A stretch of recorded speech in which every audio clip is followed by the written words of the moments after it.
evening, ladies and gentlemen. This roundtable discussion on the. You don't hear me?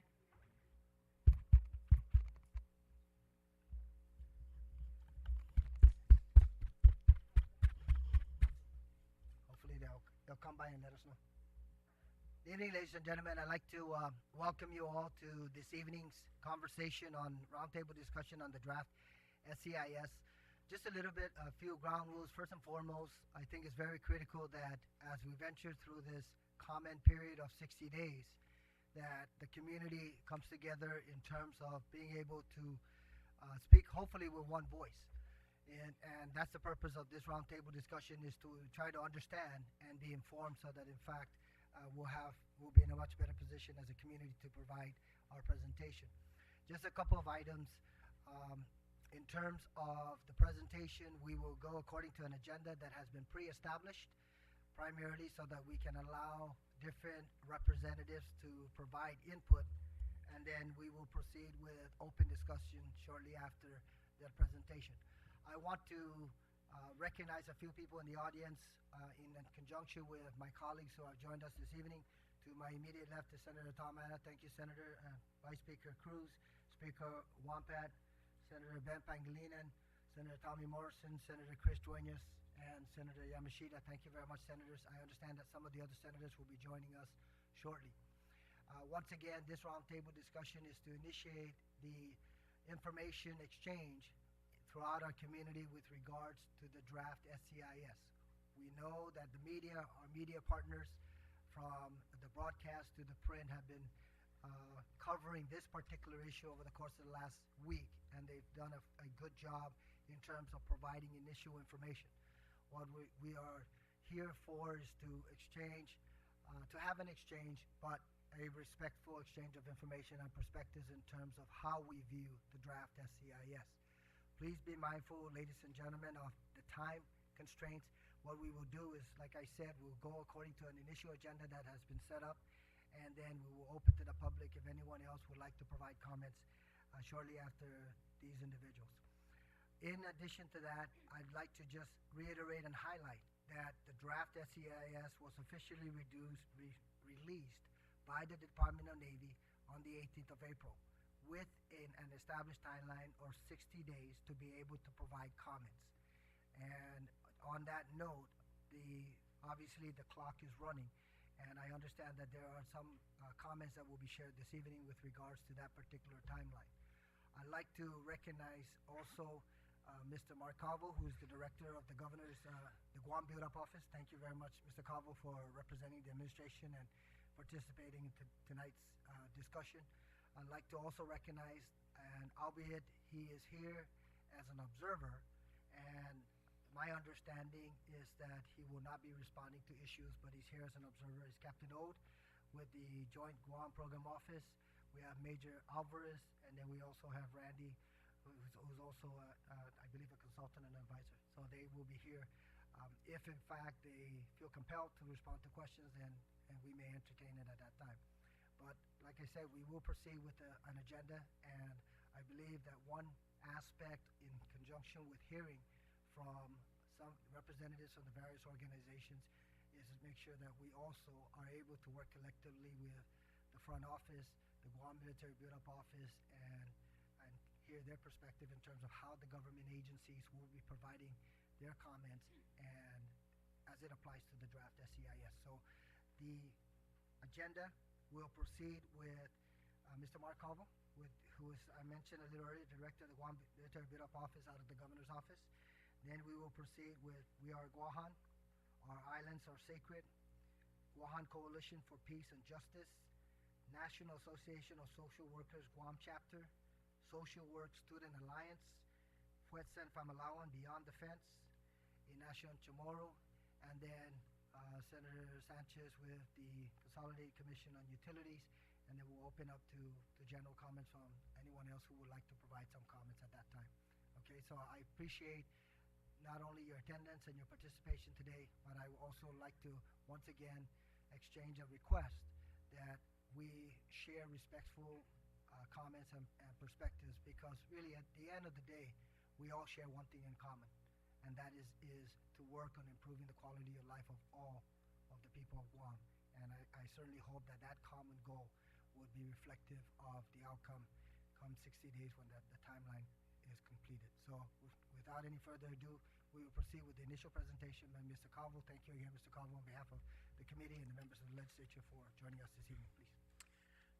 First of all, let me say I'm a little uncomfortable sitting down, speaking the STEAM group in front here, and of course the people of Guam that are represented here tonight. But I will remain seated to make sure no one feels I'm overpowering with my former Army background and not trying to blast anyone out of here with my command voice. So I'd like to say thank you, Mr. Chair, for having me here, inviting me here. Your staff made a very good effort to follow through with my attendance, and of course I intended to be here. Thank you, Madam Speaker, for having me here, and Vice Speaker Cruz, and the rest of the senators. Thank you for your presence as well. I'd also like to thank our folks across the fence line there, JIGPO, the program management for this build-up program and the lead proponent for all NEPA actions on this program. I was given in advance of this some talking points and questions that may be asked or have been asked by attendees in this group and potential attendees. So I took the liberties to list the questions up here, and then I will take the next couple minutes to answer them as best I could. So please bear with me. The question on what is my role as the director of the Military Buildup Office. Just to be clear on the very onset that I do work for the Governor of Guam and the people of Guam.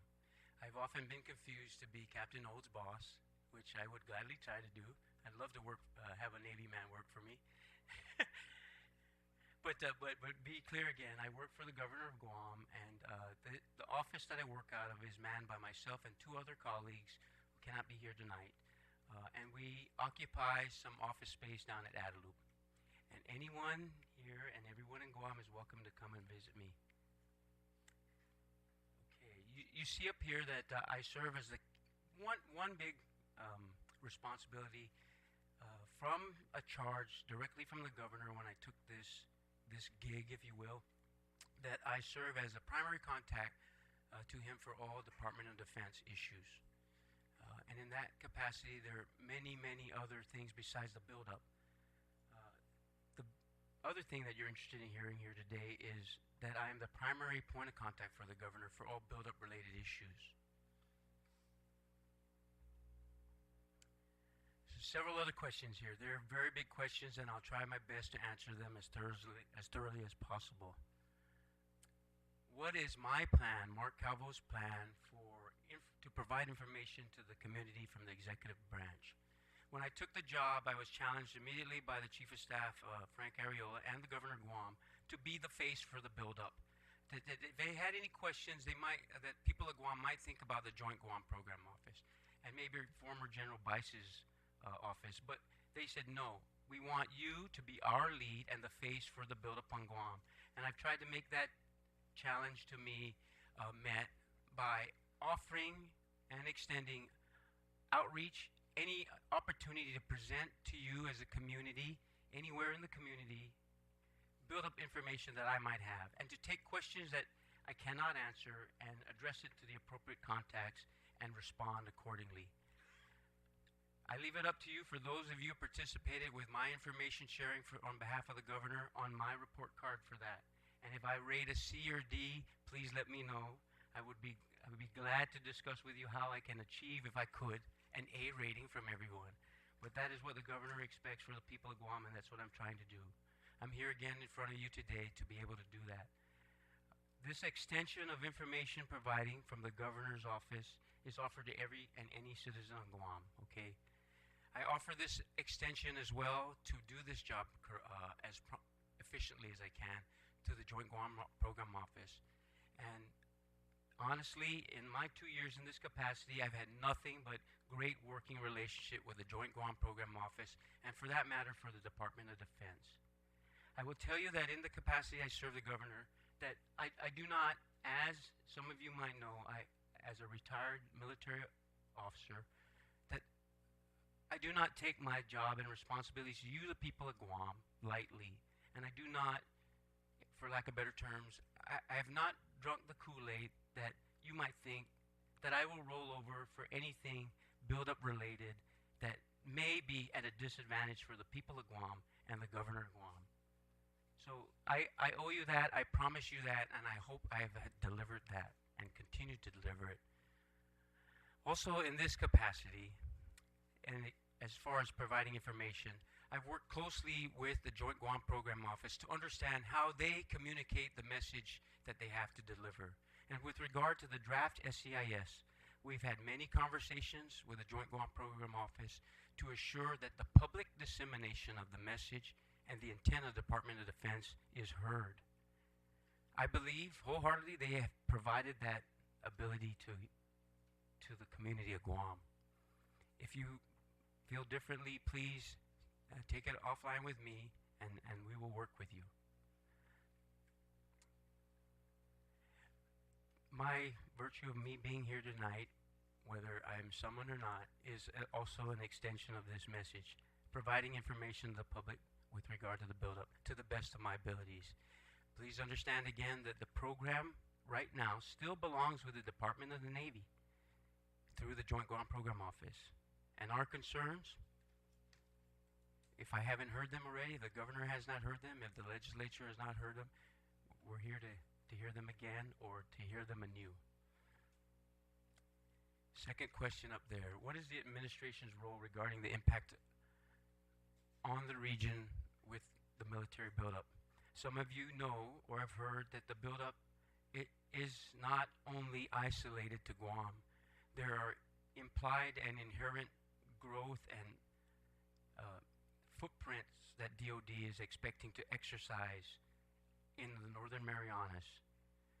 The governor of Guam has taken the challenge and has met with the governor of CNMI, Governor Enos, and his predecessor, Governor Fatiao, and has promised to share whatever information that we have through our own lessons on Build Up 1 and our current lessons in this version of the Build Up, which we call Build Up 2, and share that with the CNMI so that we can help our northern brothers and sisters with whatever challenges and issues they might have with regard to a military presence in the Northern Marianas.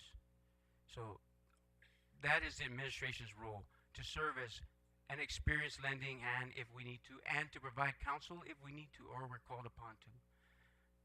Specifically, the governor has asked my office to provide direct assistance to Governor Enos in my capacity and whatever I could help with their issues and challenges and dealings with an increased military presence in the Northern Marianas.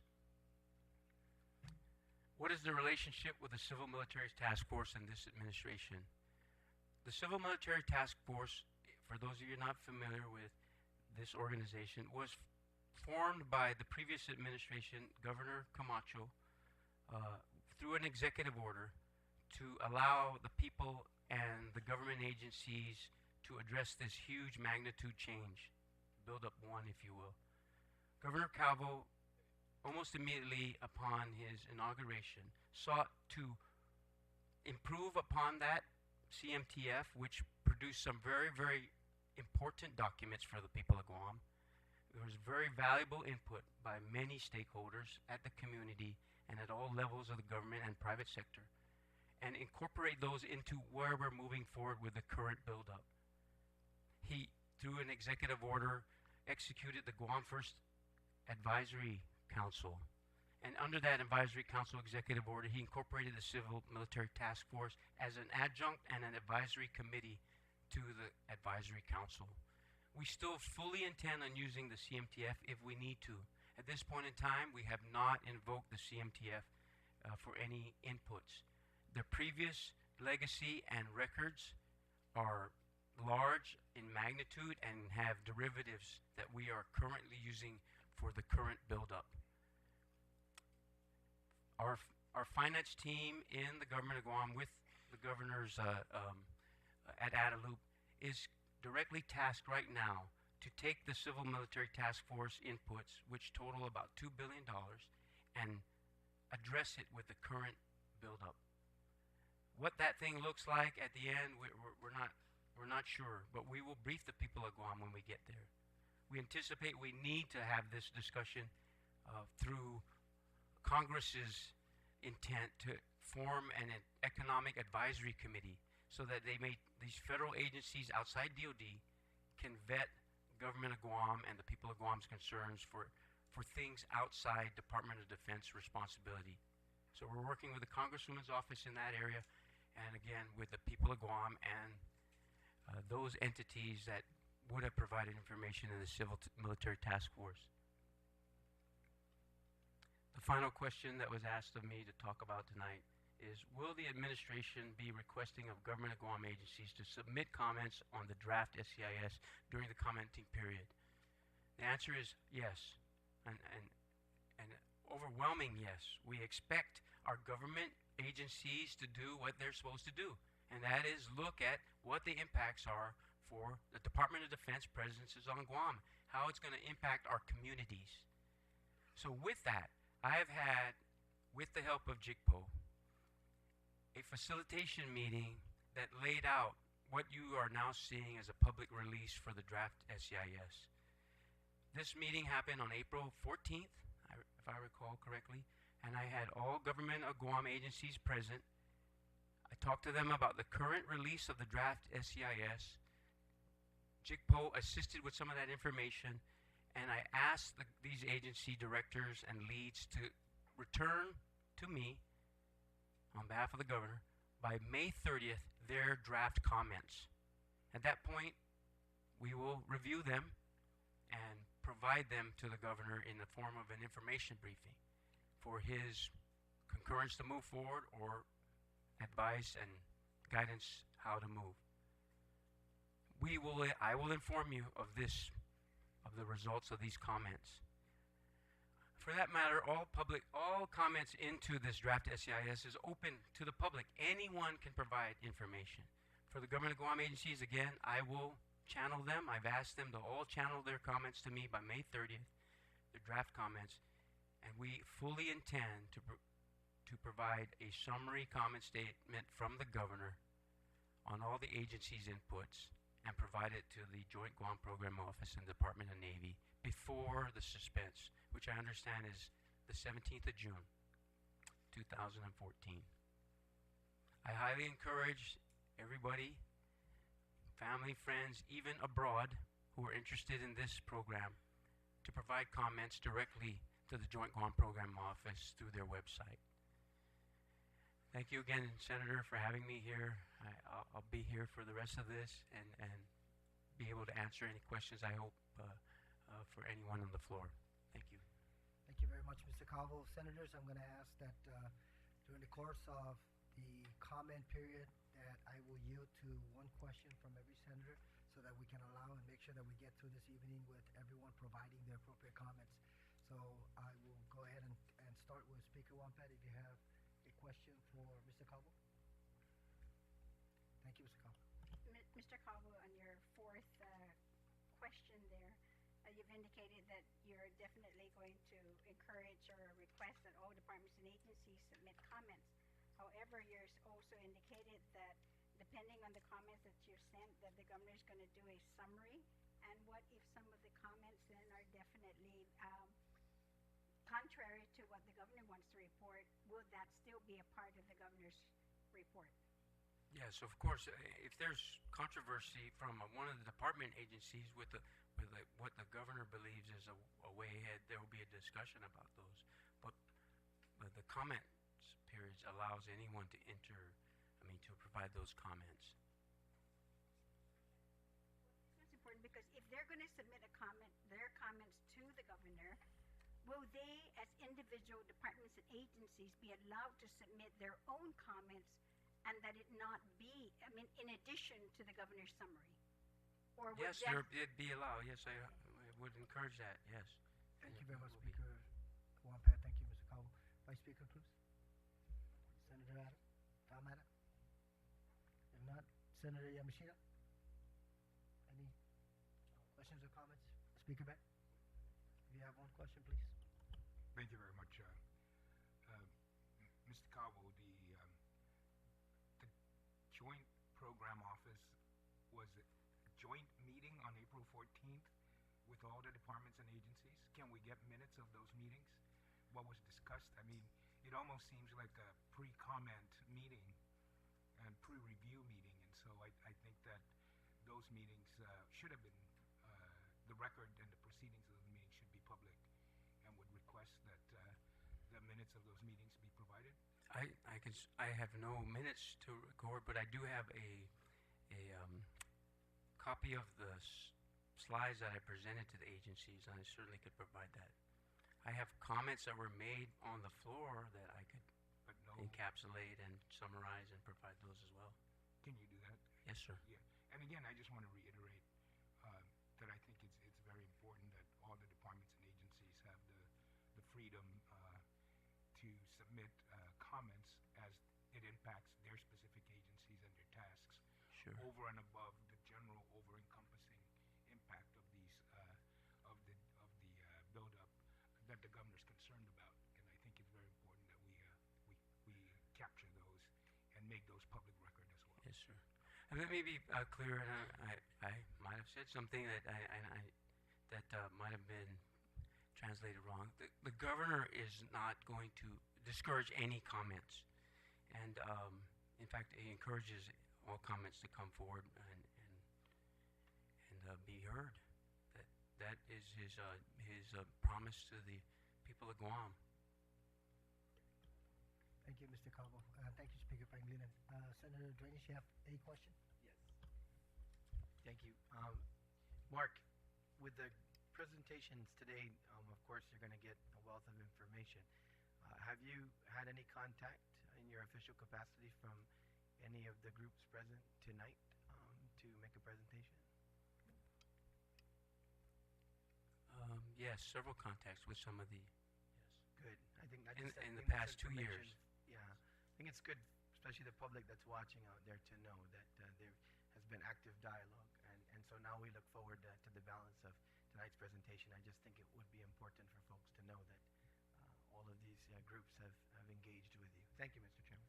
Thank you very much, Senator Duenas. And Mr. Calvo, thank you again for your presentation, and most importantly, thank you for the front office extending themselves and being active participants in this conversation, because I think it's very critical that with all the government agencies and the resources that are available to represent the island community, to look at the impacts, that certainly working with your office and the agencies working on their own and working through the governor's office is necessary, also working with this body. So I appreciate the governor extending your participation in today's roundtable. Thank you, Mr. Chair. Moving on to We Are Aguon, and please, if you can, identify yourself and proceed with your testimony.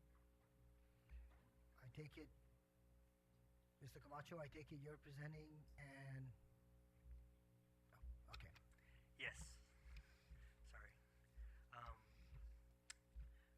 I know you all were expecting a PowerPoint, but I'm sorry to disappoint you. I'm sure another PowerPoint is exactly what you wanted to see at 6:30 tonight. I was asked to give just a brief overview of the major changes that have been made from the initial EIS to the supplemental EIS, and rather than recreate it, the DoD has done a very good job of highlighting how significant the first EIS was and the changes that have been made to make this a little bit more acceptable to some people here on the island. The first significant difference is a change in the number of Marines that would be coming to Guam. It's been reduced from 8,600 to about 5,000, and the number of dependents has been reduced from 9,000 to 1,300. So whereas before we were talking about 17,600 Marines plus dependents, we're now looking at 6,300. And again, this is all in a very concise table that's in the executive summary. The initial EIS had a 7-year construction period. This almost doubles it to a 13-year period. Population growth was between 40,000 to up to 79,000. It has now been reduced, and the biggest increase is supposed to be about 10,000 people at the peak of the buildup. The sustained population growth was supposed to be an increase in 33,000 people. That has been reduced to 7,400 people. The footprint for the new base has been reduced by about 1,000 acres, and one of the pluses to that is the former FAA property, which was returned to its original landowners, will no longer be retaken back to build a Marine base. And the firing range complex has been moved from Pauget to Ritidian. So those are the key differences, at least according to DoD. I do want to just take a moment to say we didn't get here just out of magic. You know, there was a lot of work that was put into the first round of EIS hearings, and a lot of community involvement and participation. A lot of people that did take time out to submit comments. A lot of you all were involved in that process, and there were several resolutions passed by the legislature that voiced the concerns from the community. And we wouldn't be here with these changes, I believe, if not for that. In addition, there was also a lawsuit that was filed, and as part of that lawsuit, the Department of Defense agreed to look at all reasonable alternatives for the site of its live firing range complex. I know that lawsuit is not referenced in the supplemental EIS, but again, I don't think it's a coincidence that after a lawsuit is filed, DoD decides that there are alternatives that it now can look at. I was asked to talk about land issues in the EIS, and there are a lot, but the document itself, although it's shorter than the 10,000 pages of the initial EIS, there's still a lot to go over. And what I will say is that the most obvious land issue will be the use of Ritidian for the site of live firing range complex, and in particular the use of approximately 255 acres of wildlife refuge, which is the only critical recovery habitat on the island that is designated for the reintroduction of indigenous species here on the island.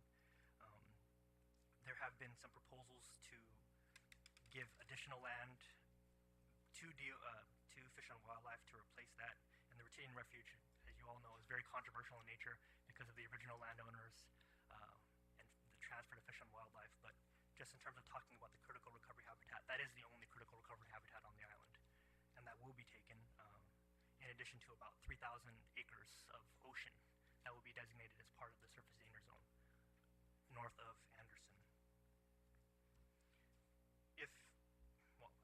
I've been kind of bouncing ideas off of people what I should talk about if given a chance to speak with y'all, and one of the comments was I should talk about personally the most glaring issues that I look at so far in my brief review of the SEIS. And the biggest issue for me is not necessarily the differences, but the things that have stayed the same, and specifically the lack of a commitment by DoD to pay for impacts on the island, and in particular civilian impacts. I know that Mr. Sanchez was in the news recently talking about the payment for improvements of the wastewater treatment, northern wastewater treatment plant, and I think in the first EIS it actually said the only reason why we didn't qualify for a waiver for that exemption from the Clean Water Act is because of the anticipated population growth from the first EIS. So part of the reason why we're even having to do secondary treatment is because they expected 80,000 approximately people to move to the island. We have a very concrete example in the programmatic agreement of DoD writing out, the governor went and negotiated and got DoD to commit to $21 million for a cultural repository. We've seen $0 to date. They committed to go to Congress to ask for funding, and they did that, and it was part of a bill, but it didn't pass. And if you look through the impacts that are identified and summarized very nicely in volume in chapter 4.6 and 5.7, dealing with, it's just a chart and it goes down and it says significant impact, mitigatable, significant impact, no mitigation available. And I looked through the socio-economic impact, and they said, well, we're only looking at about 10,000 people moving to Guam, so GovGuam can figure it out on their own, and we'll agree to help GovGuam ask for money, but hopefully the tax revenues will pay for all the impacts. And I would submit that that's not enough. We really do have a quality of life that we're accustomed to here on the island, and if you were to ask yourself, is this buildup as proposed now an improvement over the first buildup? The answer is absolutely yes. If the question is this buildup good for Guam? That's a much more complex answer that's going to require all of us to talk and figure it out.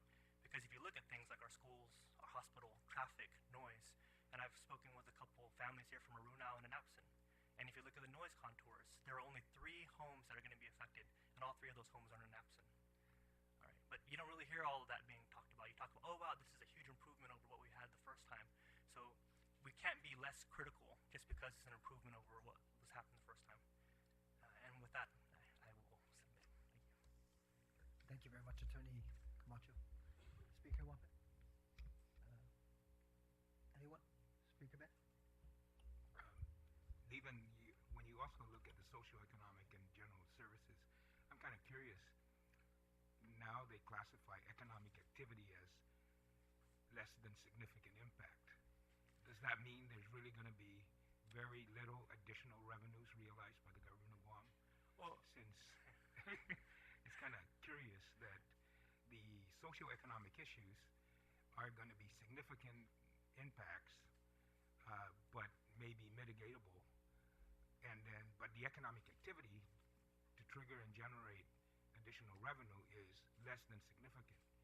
And so, what does that mean for the community of Guam, in your opinion?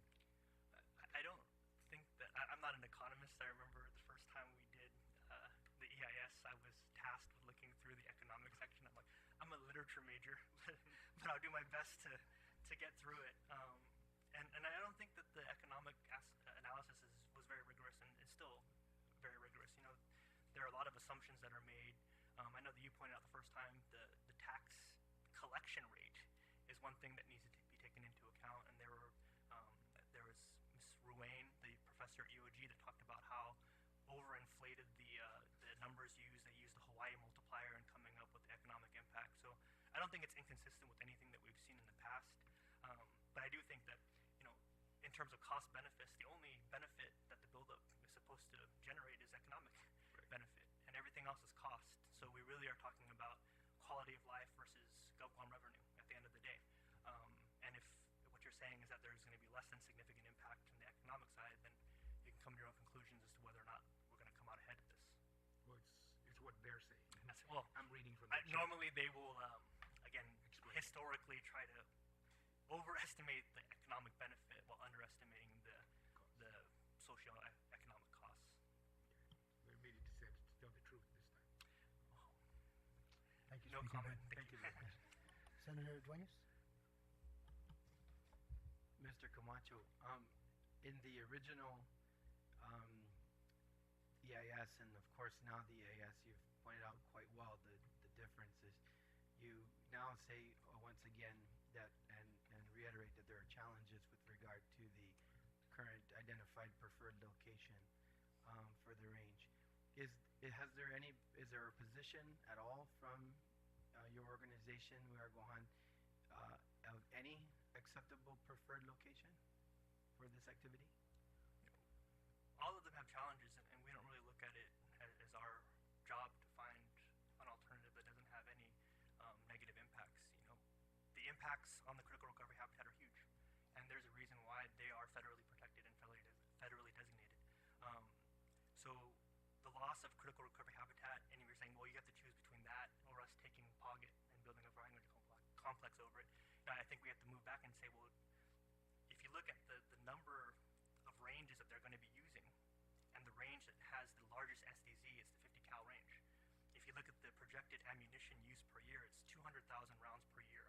It is the least used range of all the ranges, and it has the largest surface danger zone. You know, DoD has conducted so many exercises here on the island, flying Marines from Okinawa to Guam because Okinawa doesn't want to have to deal with them. Yet they're willing to impact our historic sites or our critical recovery habitat because they say it's mission essential. Well, if you can fly a Marine from Okinawa to Guam to train, you can fly a Marine from Guam to Okinawa to train on a 50 cal range that already exists without having to do any of the degradation. But as Senator Duggan has pointed, or as Mr. Calvo's pointed out, you know, that's not the plan. The plan is to have Guam, Tinian, Paugen, Fairhonda, Mideniza as this vast training complex. So to answer your question, no, we haven't taken a position on which site would not have any impacts, but we do believe that all of the impacts would be significant. Sure. So is there a range then?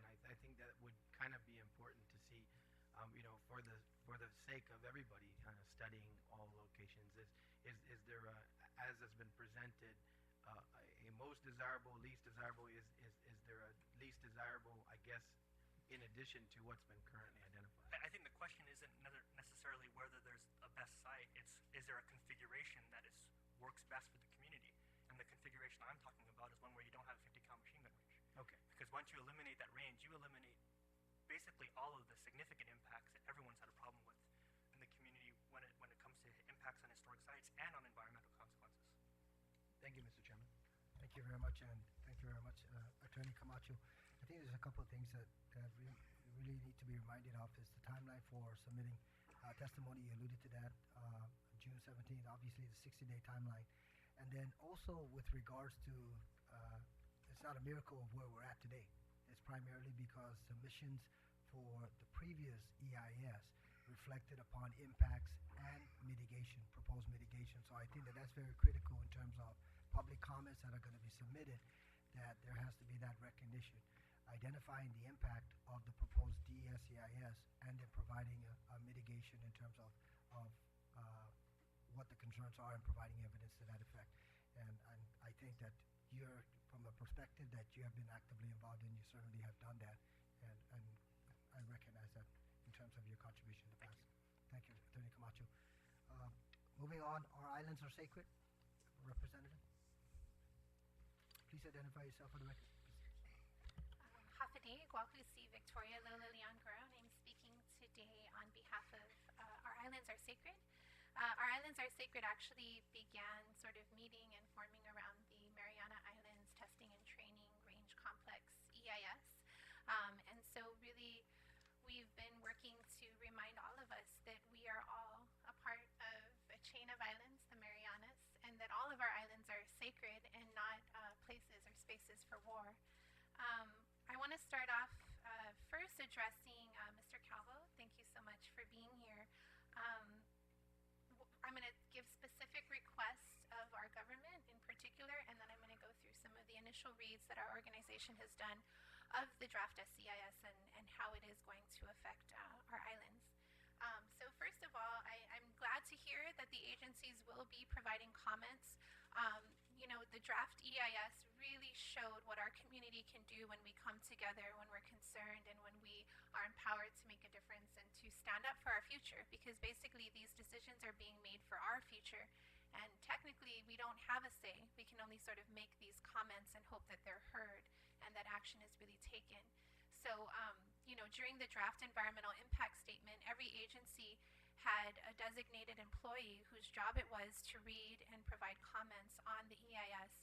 That employee would report back to the other employees in that agency and encourage them to comment. So if you read Chapter 10 of the final environmental impact statement, the agency comments were very comprehensive and very useful.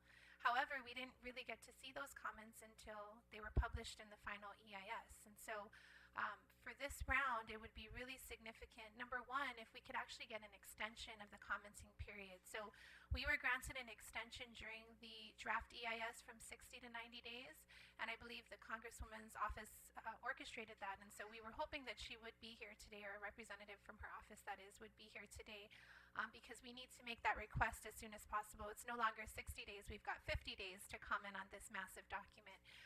So we need an extension if we can get the 90 days that we got with the draft EIS. That way our agencies and the experts in our agencies that can look at things like the wastewater treatment plant and the Northern Lens Aquifer and all of these very important resources that will be strained no matter what, 80,000, 10,000 people, it's pulling on our resources, and our agencies have the experts to know what that's going to mean for our community. So we'd really like the extension. That way, if the agency's draft comment deadline to you is May 30, that's perfect. If we have an extended deadline, then I'd like to request that those draft comments not only be made available to the governor, but also made available to the legislature and the community at large, because then we'll be more informed and we'll be able to provide more substantial comments as well. So that's the first request, is that we extend or try to push as a government to extend the commenting period from 60 to 90 days.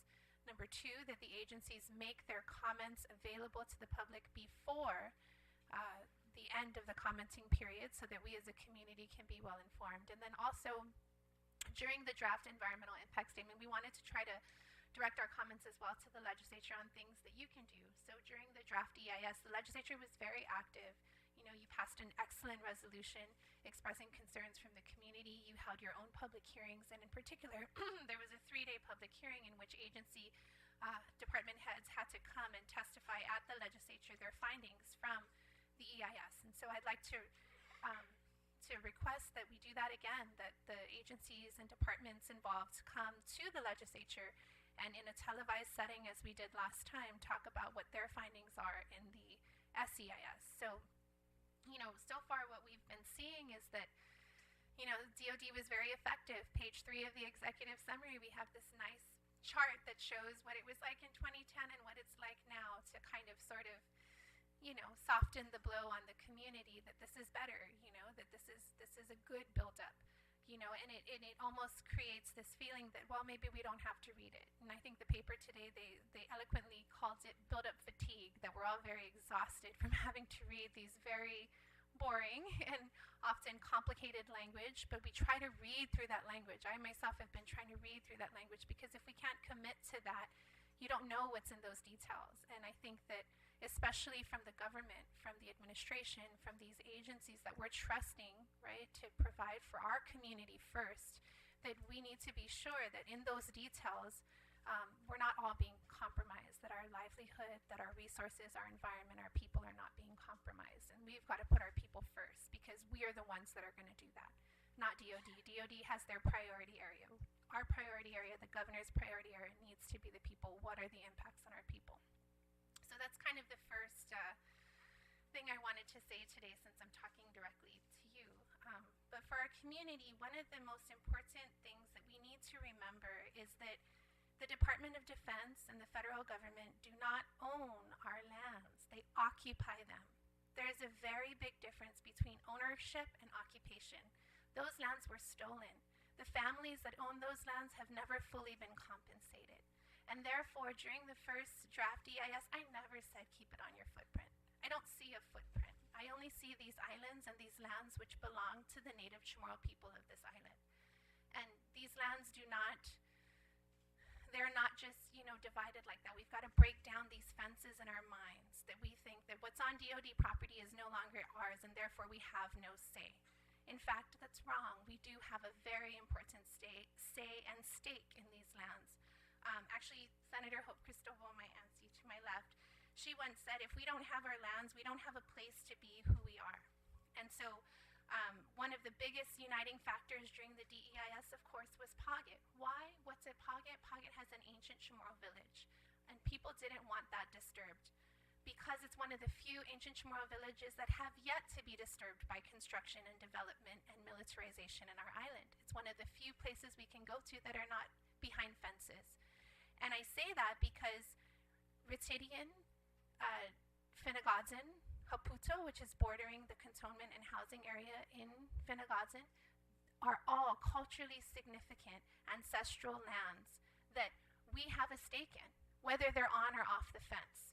So just as much as our community was up in arms about the use of Paget because of the ancient Chamorro village there, we have to be aware that there are ancient Chamorro villages and artifacts in all of the places identified as the preferred alternative. So there is a list in the SEIS that identifies, just for the cantonment and family housing alone, there are 11 different sites that contain artifacts from the Latte pre-contact and post-contact periods. So this is really significant because these spaces are sacred and we need to protect them.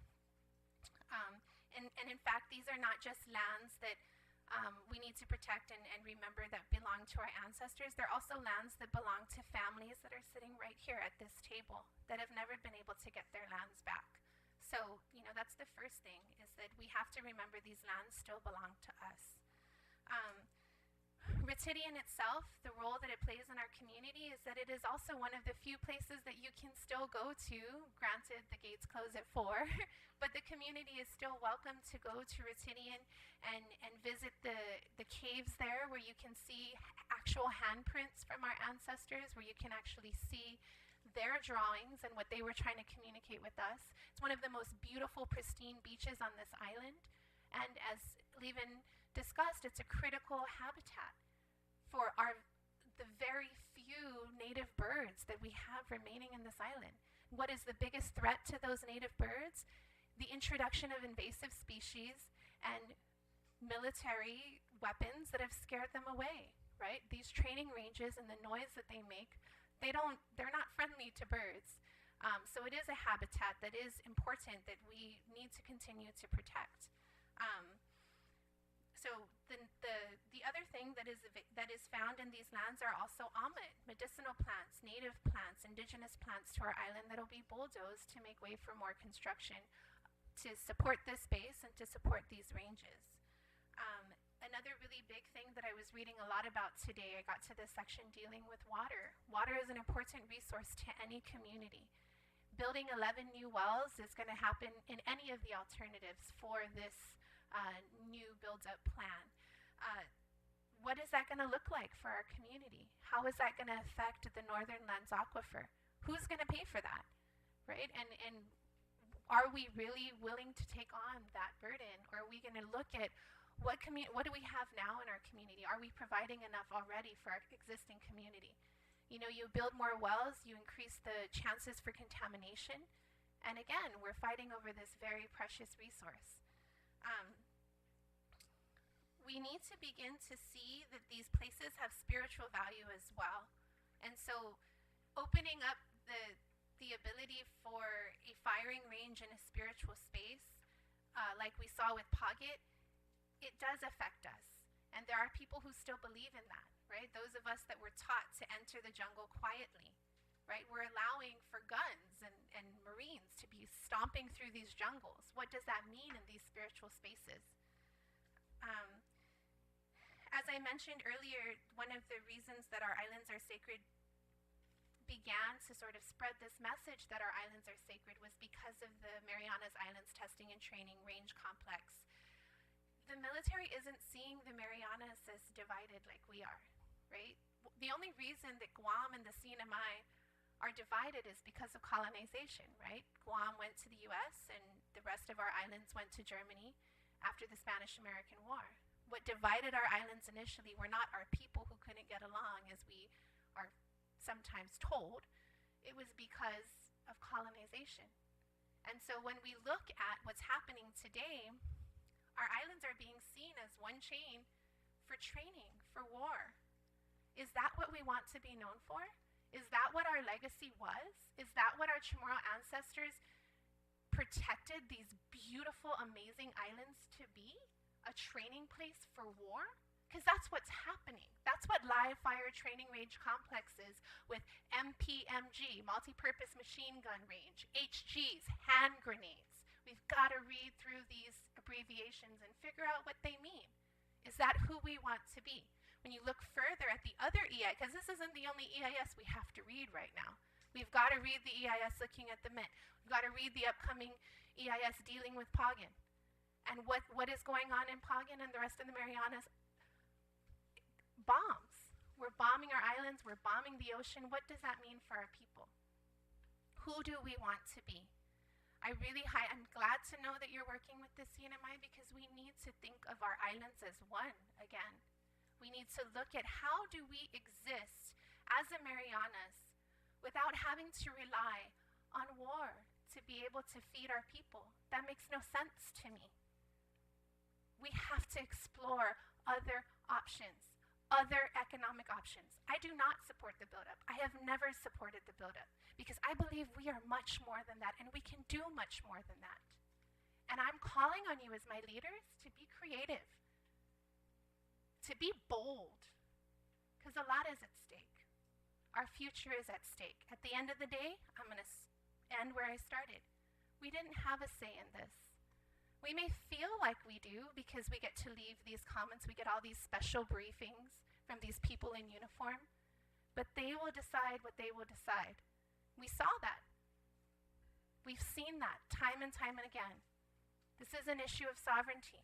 Until we are willing as a people to truly look at what we want for our future, we will have no say. Thank you.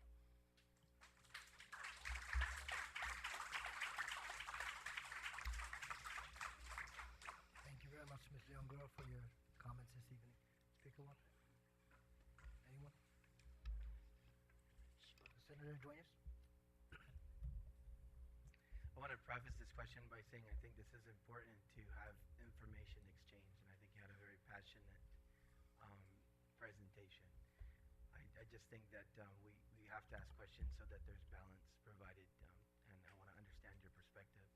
I agree with you when you speak of our islands not being and shouldn't be a place or station for war. I guess my question would be, is there a place and a station for defense? Well, what makes Guam a place that needs to be defended? I'll ask you that. I think our I'm sorry, regional I'm sorry, location, Ms. yeah, Dangkolo. I Okay, I would I'm a prefer- person of dialogue as well. We, so I'm we a can teacher. dialogue offline.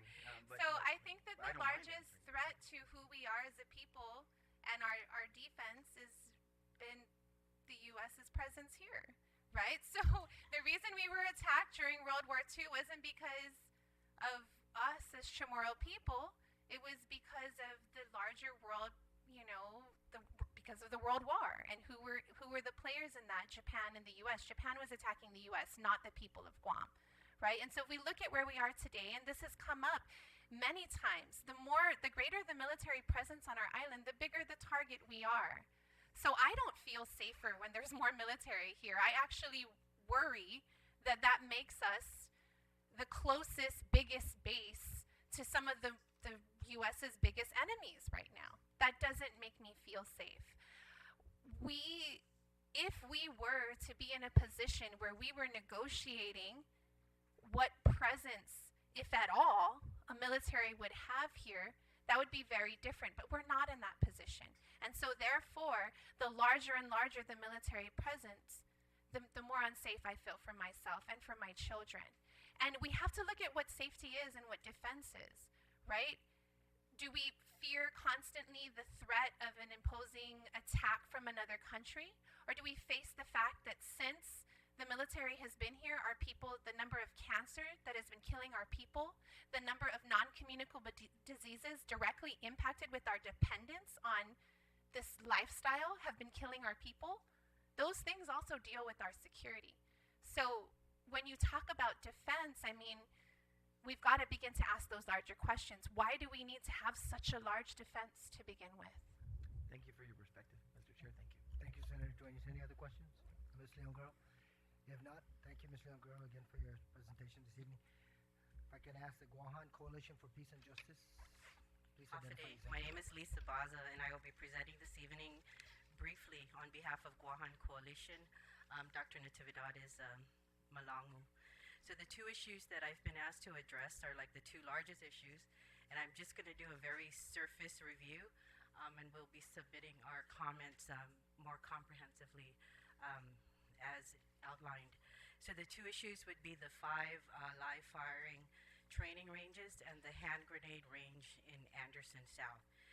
I'm not going to reiterate a lot of what Levin says, but in terms of impacts, again, I'm just going to go down the line, okay?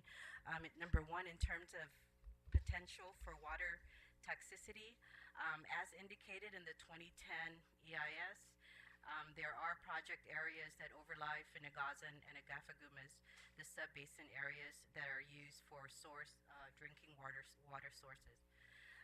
Secondly, in terms of the effects on the near shore water, according to this EIS, there are significant impacts, and we actually agree with them. The hand grenade range project area would be located like 0.2 miles and 1.3 miles from the near shore water. So you just take a look at that for a second. In terms of noise that Levin brought up also, in this EIS, it was significant. The impact of noise is extremely significant. What the military had talked about in this particular EIS, they talked about day-night tactical maneuvers, minimizing night maneuvers as a form of mitigating factors like nothing beyond 10 p.m., etc. And they claim that the impact will not affect one's hearing or ability to focus. And I'm not going to cover the psychological perspective of that, but that's very inaccurate. Nonetheless, there will be significant impact to noise regardless of where this site is located. Impact on recreation, maritime traffic, visitor enjoyment. It's not stating significant, but that is significant. Although the draft SEIS excludes Pocket, access to Pocket Point, the cultural site, will no longer be accessible. Okay. Also, the restricted areas to dive spots, fishing zones, and snorkeling areas also will be no longer accessible. It will lessen visitor enjoyment, contrary to what this EIS states. Okay, in terms of the impact on ocean life, man, that's going to take a while. And again, we're going to submit something more comprehensive in writing, but the impact on ocean life is substantial, regardless of what is stated in this particular draft SCIS. Approximately 2,805 acres of the Pacific Ocean off the southeast coast of Guam will be affected. Okay. The impact on water wells, there are several water wells situated within Andy South that are immediately adjacent to the proposed Route 15 boundary. Okay, Guam's freshwater aquifers are susceptible to contamination from surface activities, as Victoria had mentioned. These wells are located in Andy South. The impact on airborne toxicity, with regard to exposure to airborne toxic dust related to the live fire training activities and the range maintenance, of course, lead is a primary contaminant of concern, in addition to some other contaminants that, again, we will identify more comprehensively. In closing, whether it's like 8,000 or 5,000 Marines, the environmental impacts continue to be significant, and the mitigation efforts are insufficient and in some cases inaccurate. Transferring from Paget to Retidian, if they think that's a better prospect, on behalf of Guam Coalition for Peace and Justice, we beg to defer and we say no, absolutely not. Thank you, Sizus Masi. Thank you very much, Ms. Baza. Appreciate your testimony. Any questions from the panel, senators? Thank you again, Ms. Baza. The National Association of Social Workers Guam chapter, please identify yourself for the record and proceed. Good evening, Napade. My name is Obita Perez. I'm the chapter manager for NASW Guam chapter, and I was former president. And this is Lavelle Delanza. She's a senior social work student at the University of Guam. And we will be providing a brief, less condensed statement from the previous 30-pager in the past. Okay, just a little background information. The National Association of Social Workers is the largest membership organization of the professional social workers in the world, with over 150 members. NSW works to enhance the professional growth and development of its members, to create and maintain professional standards, and to advance social policies as what we're doing today. The Guam chapter of NASW was established in 1999 and has been a voice in advocating for social and economic justice on Guam, as well as for the general human rights of all people living on the island. Social workers have consistently advocated for a just and peaceful world. Social justice is central to the profession's values and specifically emphasized in the NASW Code of Ethics, as social work professionals are instructed to promote policies that safeguard the rights of and confirm equity and social justice for all people. Social workers are similarly encouraged to learn other languages, become informed about all aspects of other cultures, and apply the profession's values to work with clients of all races, ethnicities, and sexual orientations. Key aspects of promoting peace and social justice and topics of concern to NSW are the prevention of human trafficking, poverty alleviation, and prevention of torture. Social justice is inherent in efforts to create a peaceful world, whether in our own families and neighborhoods or globally. In 2006, the United States entered into a bilateral agreement addressing U.S. military activities in Japan. As part of this agreement, it was revealed that 8,600 U.S. Marines will be transferred from Okinawa to Guam by 2014. In the SCIS, this number has been reduced to just under 5,000 combat troops. Nonetheless, this number will be coupled with dependents and support personnel to total about 10,000 people. Given that Guam's current population is approximately 160,000 people, this computes to about 6.25% population increase. This kind of population growth in a short period of time will have serious consequences for our island's frail social services system. The recent release of the Draft Supplemental Environmental Impact Statement, SEIS, has raised numerous concerns about how the relocation plan is designed, and more specifically, how it will impact the lives of people living outside of the military footprint. The National Association of Social Workers Guam chapter is concerned about the impact of the Guam and CNMI military relocation plans' impact on general services on our island. The impact on general human services. In consultation with various human services organizations throughout the island, upon the release of the draft Environmental Impact Statement (DEIS) in November of 2009, it was clear that programmatic operations should be significantly impacted by the proposed military actions. Human service organizations include both government and non-governmental sectors. More specifically, government concerns include the Department of Public Health and Social Services, the Guam Behavioral Health and Wellness Center, the Guam Memorial Hospital Authority, the Department of Youth Affairs, and the Department of Integrated Services for Individuals with Disabilities. Likewise, our island's non-governmental organizations, the NGO sector, will also be impacted. Organizations such as Sanctuary, OASIS, Victims Advocates Reaching Out, Guam Legal Services, and the Salvation Lighthouse Recovery Center, who provide vital social services in our community, also stand to be impacted. The SEIS does not sufficiently address concerns impacting human service organizations, nor does it propose any mitigation measures to address areas of impact. A major point of contention in the SEIS that is not specifically addressed in the document is determining whose burden is it to pay for infrastructural upgrades to Guam's human services organizations. It is widely known, as reported in the media, that Guam's social service spectrum barely meets the needs of our local community. In consideration of the major population influx that is projected in the SEIS, it is indisputable that Guam's social service network cannot accommodate such an influx.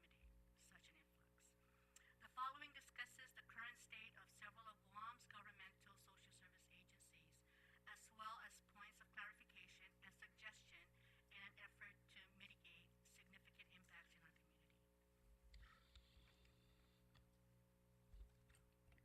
Guam Behavioral Health and Wellness Center, or GBHWC. The GBHWC provides inpatient, outpatient, and residential services for those suffering from mental illness or substance abuse problems, and for children with serious emotional disturbances. Complex cases are sent off-island for specialized treatment, not provided locally for adults and children. The past DEIS stated, according to an Okinawan activist group, an estimated of 7,000 Filipinas today serve as prostitutes on entertainment visas for U.S. military personnel in Okinawan, even though prostitution is illegal in Japan. Since Guam's adult entertainment industry is nowhere near the size, will Guam have a repeat of what happened in the history of U.S. military presence in Okinawa, where arguments of justice and jurisdiction surround hundreds of allegations of sexual crimes that have been reported through the years? The DEIS stated that from 1945 to 1950, 278 rapes by U.S. servicemen were reported, and an addition of 200 rapes by U.S. military personnel were reported between 1972 and 1997. If this happens in our community, who will pay for services to resolve trauma to these women that includes therapy, other mental health services, and drug and alcohol treatment? As you know, the Guam Behavioral Health and Wellness Center has gone through its struggles in meeting the needs of Guam's community. There should be an increase of funding for GovGuam agencies and nonprofit organizations by the Department of Defense so that there will be an adequate service available to provide for local and military dependents without the burden of being entirely on the government of Guam ensure the safety of the island.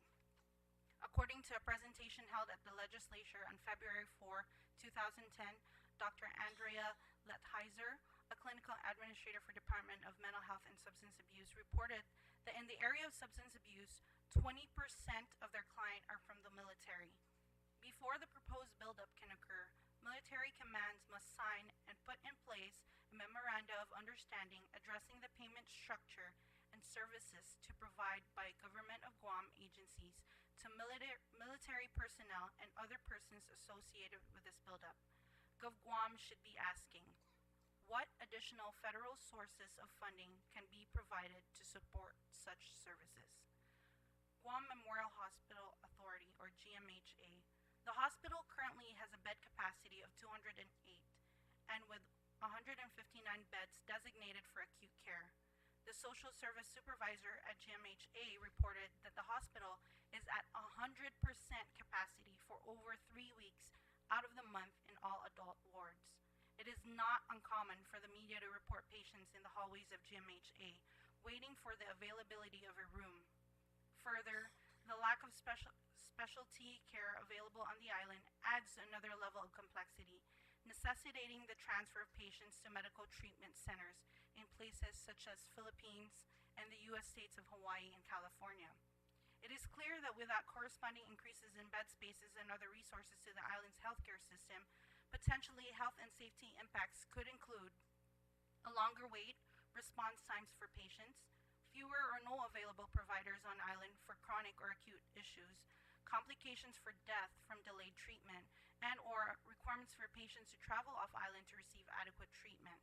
Our island population is approximately 160,000 with an estimated of 60,000 individuals who are uninsured or underinsured.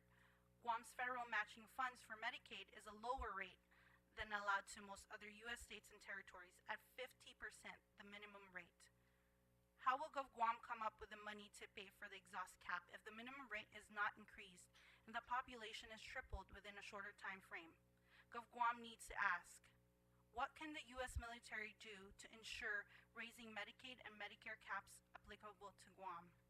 The proposed buildup should not occur until said caps are lifted. Further, in planning for a community response to projected rapes and other sexual crimes to be committed by U.S. servicemen, who will pay for medical treatment of survivors of sexual assault, to include HIV and AIDS screening and treatment? Because the U.S. Naval Hospital Guam is a state-of-the-art medical facility, it is recommended that all personnel related to the buildup, including non-military persons, their family members, and victims of their crimes, receive medical treatment and services at the U.S. Naval Hospital Guam. If this recommendation is not achievable, then military commands must sign and put in place a memorandum of understanding addressing the payment structure and services to be provided by the government of Guam agencies before the transfer of troops to Guam. If all personnel related to the buildup, including non-military persons and their family members, are personnel related to receive services at the Guam Memorial Hospital, then all military contractors should provide full and adequate health insurance coverage for all employed workers, so as to ensure that they are not added to the current population who are underinsured and uninsured on the island. The NASW Guam chapter poses a question of whether JIGPO or other decision-making military members have considered investing in the Guam Memorial Hospital or allowing the civilian community to access services at the U.S. Naval Hospital Guam, so as to share the resources in the area of healthcare beyond the borders of the military fences. This would constitute the true spirit of Inafamaulik by demonstrating a more reciprocal, mutually beneficial relationship between neighbors on the island. Department of Public and Mental Health and Social Services, or DPHSS, provides services in the area of primary care, environmental care, welfare and social services, and senior services.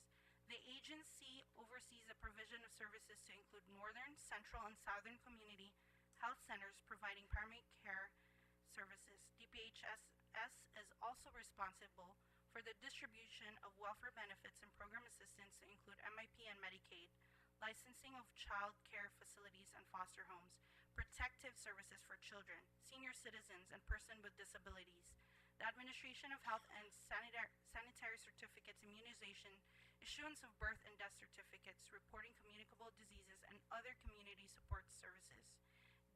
GDPHSS targets the most indigent populations for healthcare. Thus, the majority of individuals accessing services are uninsured. It is noted that many individuals accessing services do have health insurance, but unaffordable co-payments for services or medications, or missing coverage of specific services and medication, makes it necessary that these individuals to access the free services of public health. The population growth associated with the proposed action would contribute to these uninsured and underinsured populations. Caps in Medicaid and Medicare, as well as funding provided through HRSA and the Center of Disease Control, must be increased to provide services for the additional population projected before the transfer of Marines and other buildup related personnel. Thank you. These are our recommendations. While this statement barely skims the complexities of the issues related to the proposed Marines relocation to Guam, the National Association of Social Workers Guam chapter offers the following recommendations. Number one, that a request for the extension of the comment period for the draft SEIS be extended by at least 30 days, for a total comment period of at least 90 days. This aims to increase the degree of community participation and affords much needed time to review the DSEIS. So many acronyms. That the agency directors provide a short briefing sheet on the impact of the proposed Marine relocation plan to their respective agency services. This feedback from agencies will provide community members and stakeholders of this issue relevant information that only agency personnel are privy to and that may be used as we respond to this plan. That the Guam legislature, as in the case of the DEIS in 2010, invite line agency to a similarly fashioned roundtable discussion to present and respond to questions about the proposed plan's impact on their services, and that their comments and discussion be transmitted to JEPCO, and that all branches of the government of Guam hold JEPCO and the U.S. Department of Defense accountable to responding to our concerns submitted in this commenting period. In the case of the 2009 DEIS, community concerns were not addressed in the final EIS, and ultimately, the record of decision was signed, setting into motion the plan build-up. This was the case even after our community submitted approximately 10,000 comments that were described by General Bice as unprecedented in DoD history, unquote.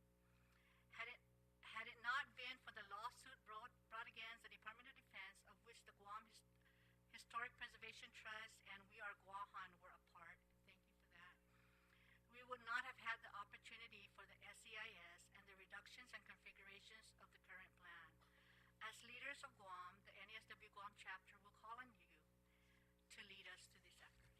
Thank you, Mrs. Masi.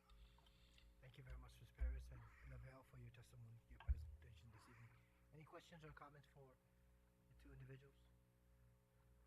If not, we'll proceed forward to the Social Work Student Alliance.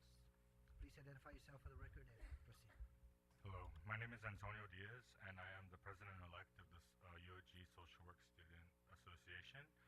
My classmates and I are here to advocate for truth and transparency from the Calvo administration, as well as the senators who oversee these affected committees in the legislature with regards to the SCIS. More information and support is needed for from the government for residents to be able to comment with facts known and the position our government holds in regards to impacted sectors. The general public, who have no idea how to decipher or interpret the data, is owed some sort of explanation from the government to educate them and explain what the data really says and what it really means to the people. As students, when we were going through the SCIS, just like the people here who have a lot more experience than we do, we did not know what we were looking at. And as we read line for line, acronym for acronym, we had to call upon other people to pretty much explain to us what this meant. Because of that, we couldn't really take a position or a stand as far as environmental rights. So what we decided to do was just ask for the government to explain to the people, the general public, what this document really means in regards to the agencies that they oversee. In doing so, then laymen more or less can be more involved and more proactive in trying to figure out how this anticipated buildup can impact them in the future. Mr. Calvo was good, or he addressed our concern about agencies being able to provide some sort of feedback to the governor by I think the deadline was the 30th that you put out. And just like other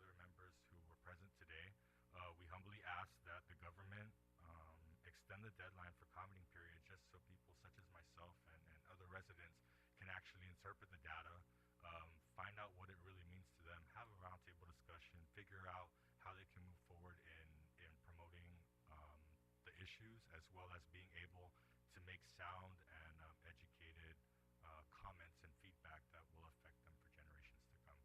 Thank you very much. Thank you very much, Mr. Diaz. I appreciate your testimony, your comments this evening. Any questions or comments for Mr. Diaz? Thank you again. Fuerza and Pamalawan, Beyond the Fence. We have a representative from Fuerza and Pamalawan? If not, we're going to proceed to Ignacio Chamorro.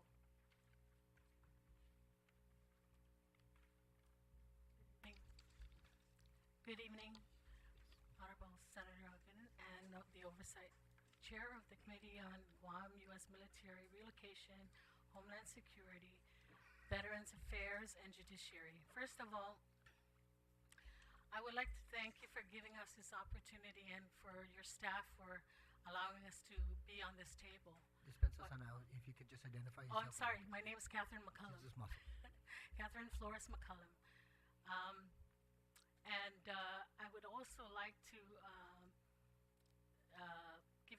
thank you for giving us this opportunity to be here by your ad and information to the public.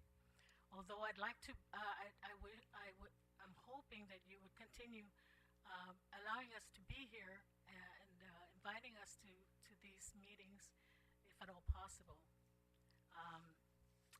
I also would like to address Mr. Mark Calvo, because I have talked to him in the past, but I have yet to get a meeting with him and from him to see the governor. The Nation Chamorro has been requesting his audience, and I have yet to hear from him.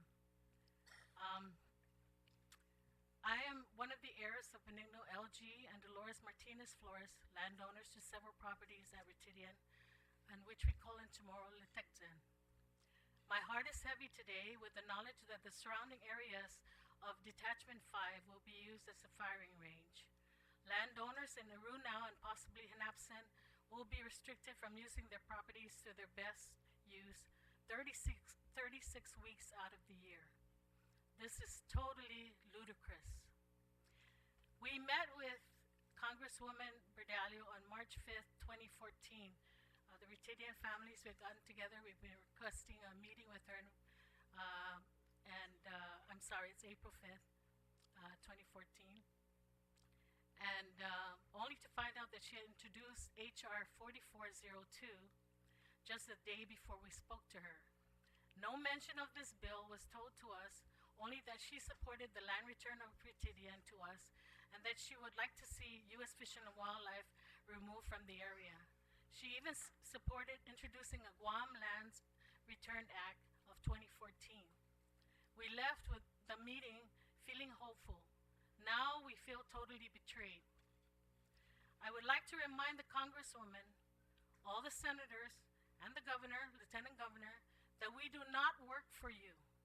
You work for us.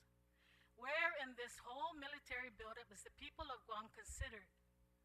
Why is it that we have to repeatedly remind you that it's definitely not in our favor? No firing range is good for us or is conducive to our island. When you deny usage of property, you should compensate them regardless if you are not using the property for the entire year. 36 weeks out of the year is a dang long time. And that's called lease. And nothing in the DEIS is considered about leasing property or telling people that they cannot go through, okay, we'll compensate you for this day. This is not a win-win and never will be, because you will be destroying property, contaminating our ocean, drinking water, stopping farming, living, and promoting noise pollution. I had watched my father in Machinano. We just buried him a few weeks ago, behind the Santa Bernadita Church, and noticed the activities of explosion and the constant flying of helicopters and airplanes. I don't know how the school in that area manages to operate during those hours of the day because they're just right next to the church. And 200, 300 feet away is the entrance to Detachment 5. Not only does it endanger the children's lives by flying over the school, but interrupts their concentration. The firing range will definitely endanger all who live in that area. The bottom line is we want our lands in Retidian return, no firing range anywhere on our beautiful island, and the closure of the U.S. Fish and Wildlife. I will refer to my cousin, Christopher Bijado. Thank you, Mr. McCullum. I'm right here. Chris, just identify yourself, please. Yes. Off-day Senators, my name is Christopher Bijado, and I'm here on behalf of my family, the Retidian families, and I have a written testimony here that I had to put down, right? Because it's very difficult when we talk about land issues and land rights and land ownerships and land return. So I felt I got to write these things down. So this is my written testimony, and again, my name is Chris Flores Bijado in opposition to the proposal of the Marine Corps live firing range complex at Northwest Field. And I am a second-generation descendant of a Retidian original landowner, Benigno Leon Guerrero Flores and Dolores Martinez Flores. Our Flores family, or Familia Napu, have been laying claim to a parcel of land once owned by my grandfather and taken away in 1963, along with many other properties on Guam, as we know, at the time under eminent domain. In 1993, the area known as Retidian was deemed excess, meaning it was not needed for military defense. It was deemed excess by the U.S. military, primarily the U.S. Navy, and based on a federal government protocol, the land was snatched up by the U.S. Fish and Wildlife and turned into a wildlife refuge.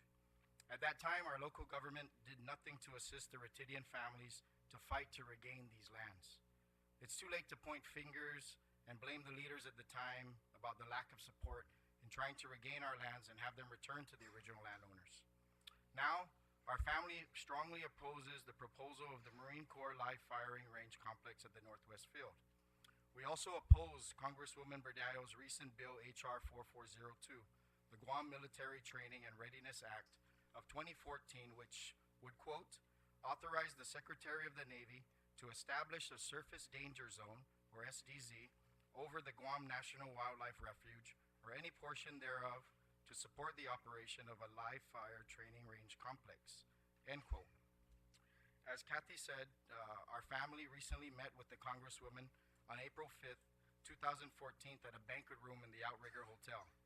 We walked out of that meeting with very positive feelings that the Retidian family's best interests would be something that she would keep in mind for future reference.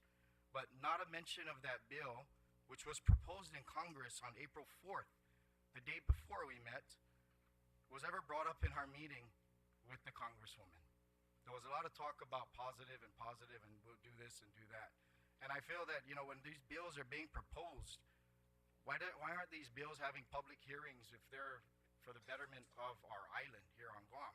There's just bills proposed in Congress without even having a public hearing here on Guam. So I know there's some staff members here from Congresswoman's office, which I think should take note of this and make sure that we are given proper notice about what kind of bills are being proposed in Congress for the betterment of our island. I'm a local businessman, and I would like to think that I'm successful at what I do. In business, I surround myself with people who can make rational... I'm sorry, Mr. Bijado. Yes.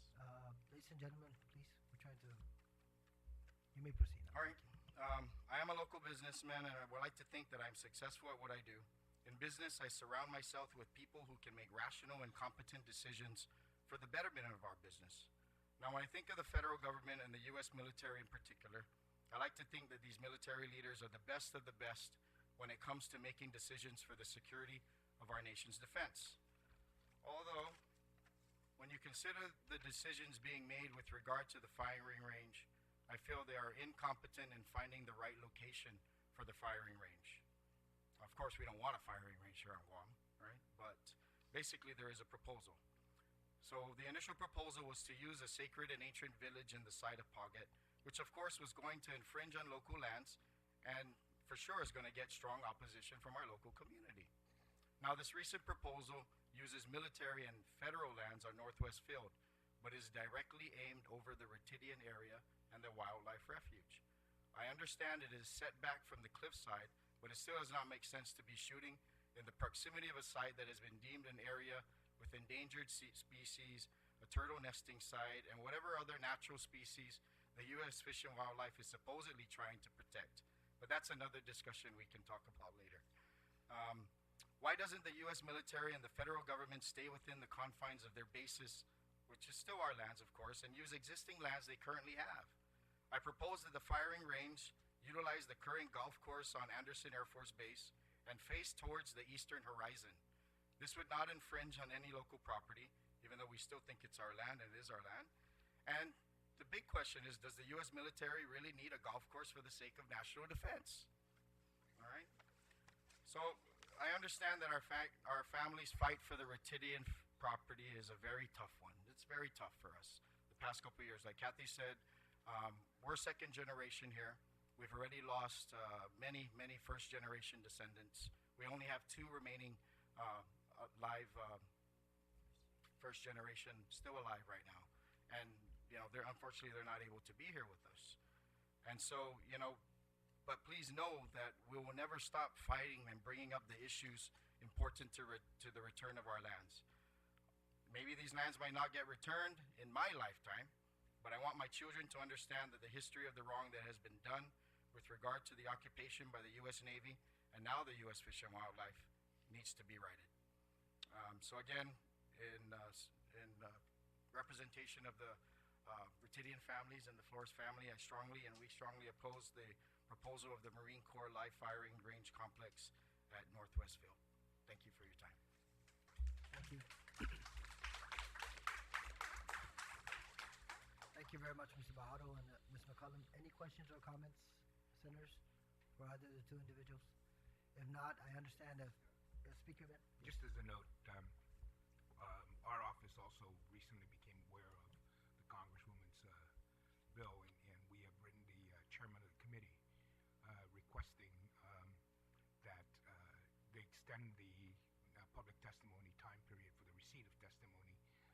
It's supposed to be due tomorrow, and that we've also asked Congressman Kilili, who is a member of that committee, to also appeal on our behalf and the people of Guam, in addition, of course, to the Congresswoman, so that we can help her try to get additional time frame for us to submit that testimony. So I just wanted to inform the Retidian landowners that we were in the dark as well as you were, and when we discovered it, we actually began the process of trying to ensure that our position here on Guam will be heard with regards to this aspect. And it's very critical because if you have that passed, it basically negates the EIS and the requirement for environmental impact statements, because all the Secretary has to do is declare that it's necessary for national defense and so forth. So it really just negates all the work that's being done with regards to the firing range by that legislation, and that's unfair. And of course, it's not the intention of either the military. Well, I guess it is, because I'm sure they requested that that be introduced by the Congresswoman. But it really is, to me, very critical that that type of authority not be vested in the Secretary of the Navy, and that that debate should occur within the DEIS and within the public comments available to the people of Guam. Thank you very much, Speaker Pangilinan, for sharing that information, and thank you again for your testimony this evening. Dispensa la sa Guam Masangoni no Guam representation for para Fuetsen Famalawan. We have a representative from Fuetsen Famalawan. Please, if you can utilize the mic. Good. Usap ang mic, and if you can identify yourself, please, and then proceed with your testimony. Malikasti? Si Abu Rose? Abu Rose? Are you Ah. representing Fuetsen Pesa Famalawan? Pamalan Sumurungan? Mga? You don't want me I'm just inquiring whether in fact you're representing. Yes, sir. Okay, pues consiga.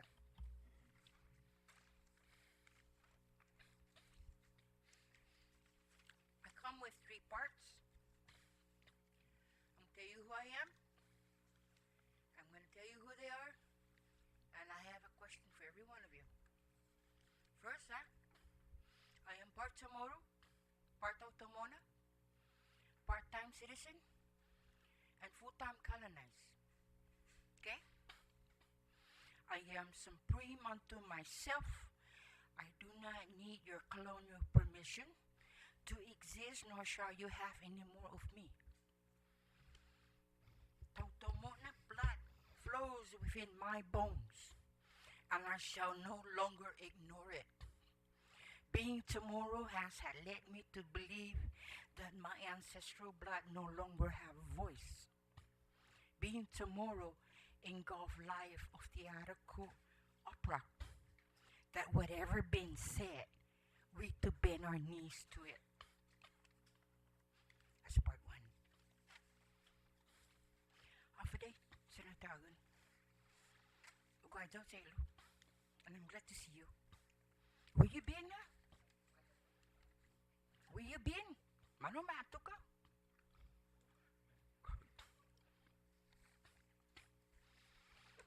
Second part. What good has the U.S. done for Guam?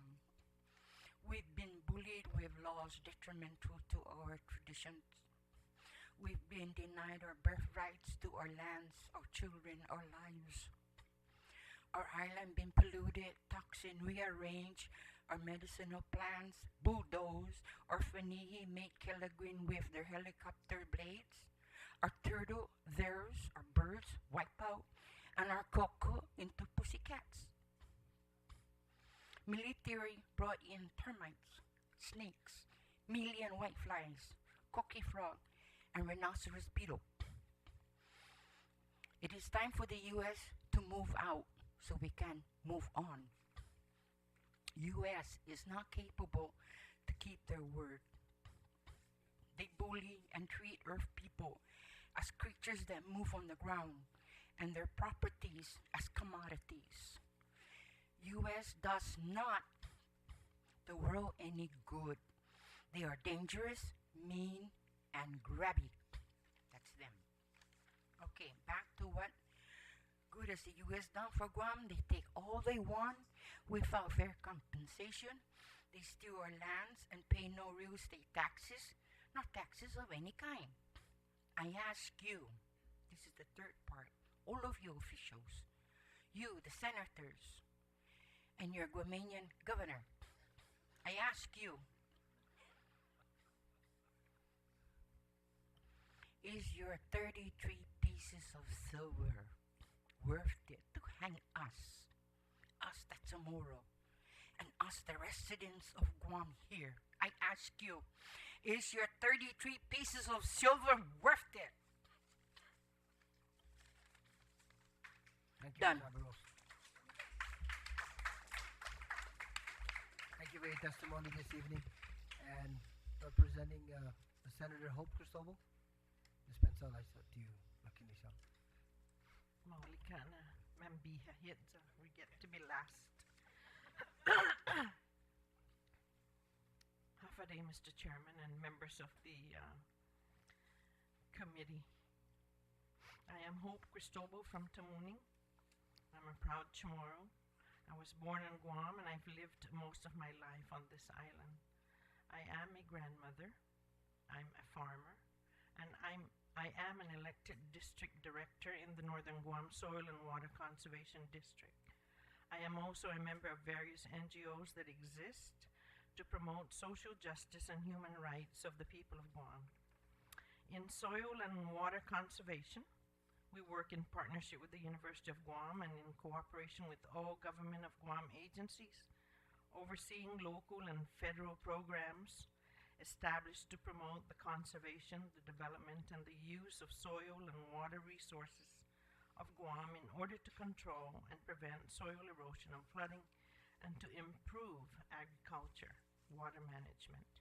I am very concerned about the development of agriculture in Guam, and I see that our own laws state that when lands are returned by the federal government, accessed, those lands are to be designated A zone, which means agricultural. For agricultural development, we need to assure that the lands can be cleaned in order that they can be utilized for agricultural purposes in the future. In my social justice and human rights advocacy work in organizations such as Chamorro Studies Association, we are concerned with the social cultural issues related to the continued militarization of this small island community, our human right to self-determination and decolonization, the education of our community, of the various direct and cumulative effects of the military buildup and its adverse effects on our people's health and lives. It was just 10 days ago during Holy Week that the draft SEIS was released by the Department of Navy.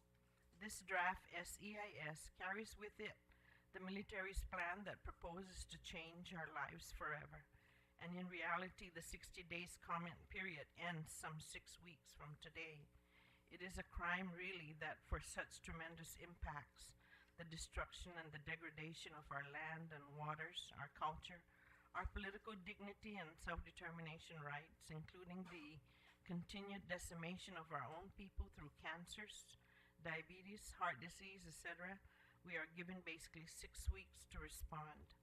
This government of Guam must act on behalf of the people, to do everything that it can to protect us from the dangerous military activities happening today and our plan for our island. Our right to exist in our home island should not depend on these federal military procedures or deadlines from which the military has nothing to lose but everything to gain or profit from. I recall the chairwoman of the White House Council on Environmental Quality, Ms. Nancy Sutley's comment 4 years ago in 2010 when the federal government was trying to identify and understand the current conditions on Guam and the potential impact of the military buildup and the relocation of military personnel to Guam.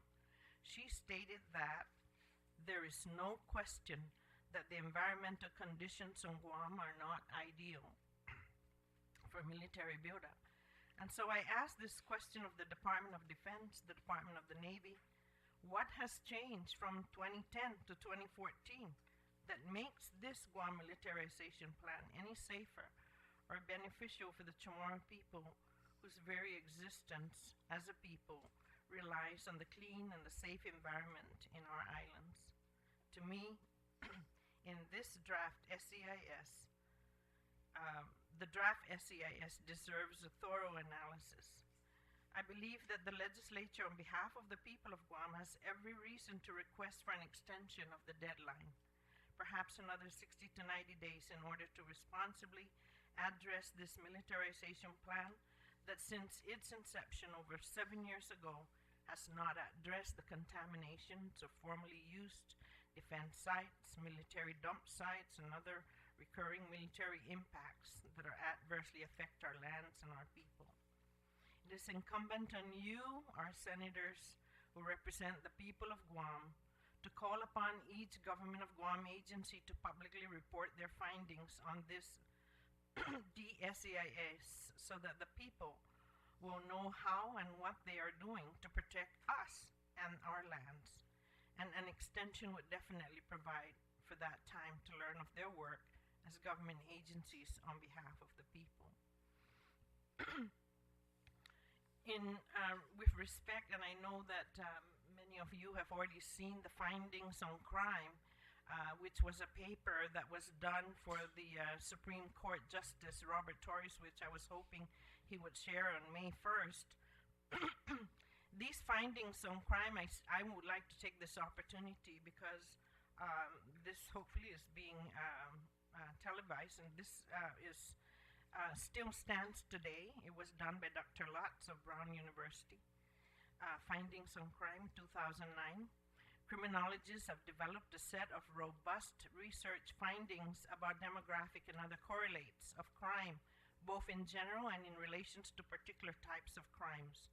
Regarding criminal cases, the most significant finding is that crime is primarily committed by the young. Individuals between ages 15 and 24 constitute 53% of those arrested for all offenses, but they only account for 20% of the population as a whole. Criminal activity peaks near age 18. That's from the Bureau of Justice Statistics 2003. Given that the in-migrating population to Guam can be expected to be significantly more youthful than the existing population, this factor should be controlled in any analysis. I understand that rather than the command, we will have the soldiers between 18 to 25 be relocated here instead. The relative youth of the expected new population of Guam will be the result of the influx of the Marines, whose average age is 25. 37% of the Marines are between ages 18 and 21. That's from the DOD 2009 study. In addition, the somewhat older Marines will be bringing partners and children, some of whom will be in high-risk teen years as well. Additionally, an important question remains as to what the average age of in-migrating civilian workers will be, as a more youthful migrant population will add additional stress to the criminal court system. Another very prominent finding of criminologists is that males commit most crimes, with 77% of all crimes, 83% of violent crime, and 70% of property crime committed by men, from a study by Pastor and McGuire in 2003. In-migrants to Guam, both military and civilian, are expected to be much more often male than female. The Marines tend not to be female, even more so than the military as a whole. 94% of the Marines are male. That's from the DOD study in 2009. Crime is known to be higher among the relatively poor by Mr. O, 2005. For this reason, if most new in-migrants to Guam come with a reasonably well-paying labor contract, either military or civilian, this could be predicted to lower the crime rate, as they would not, at least initially, contribute to poverty in Guam. However, any consideration of the effect of economic class on crime rates on Guam must examine changes in employment, wage, and poverty rates in existing civilian population, as well as the possibility that some in-migrating workers will remain on island after the initial construction boom. If the latter were to occur, the result could be depressed wages and employment rates on the island. Low wage rates on Guam already create high numbers of poor and working individuals. Longer-term expectations about the stability of the civilian labor market, the volatility of the job market for military-dependent work, and the resulting poverty rate should be considered.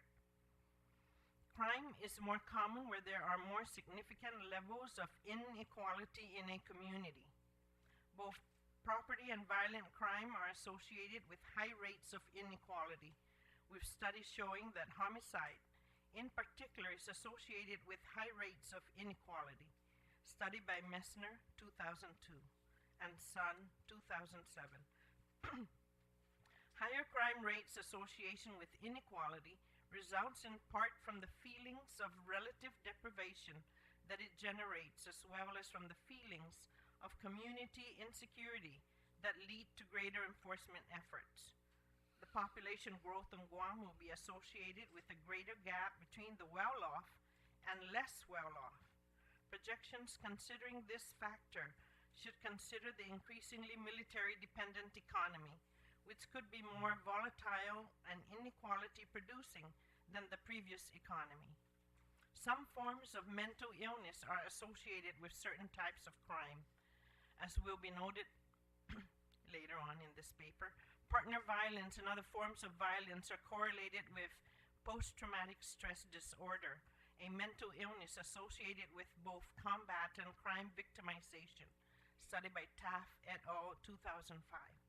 When analyzing crime rates, the likelihood that the existing population of Guam, military personnel and veterans, as well as future in-migrants will exhibit higher rates of PTSD as a result of continued tours of duty in war areas should be considered.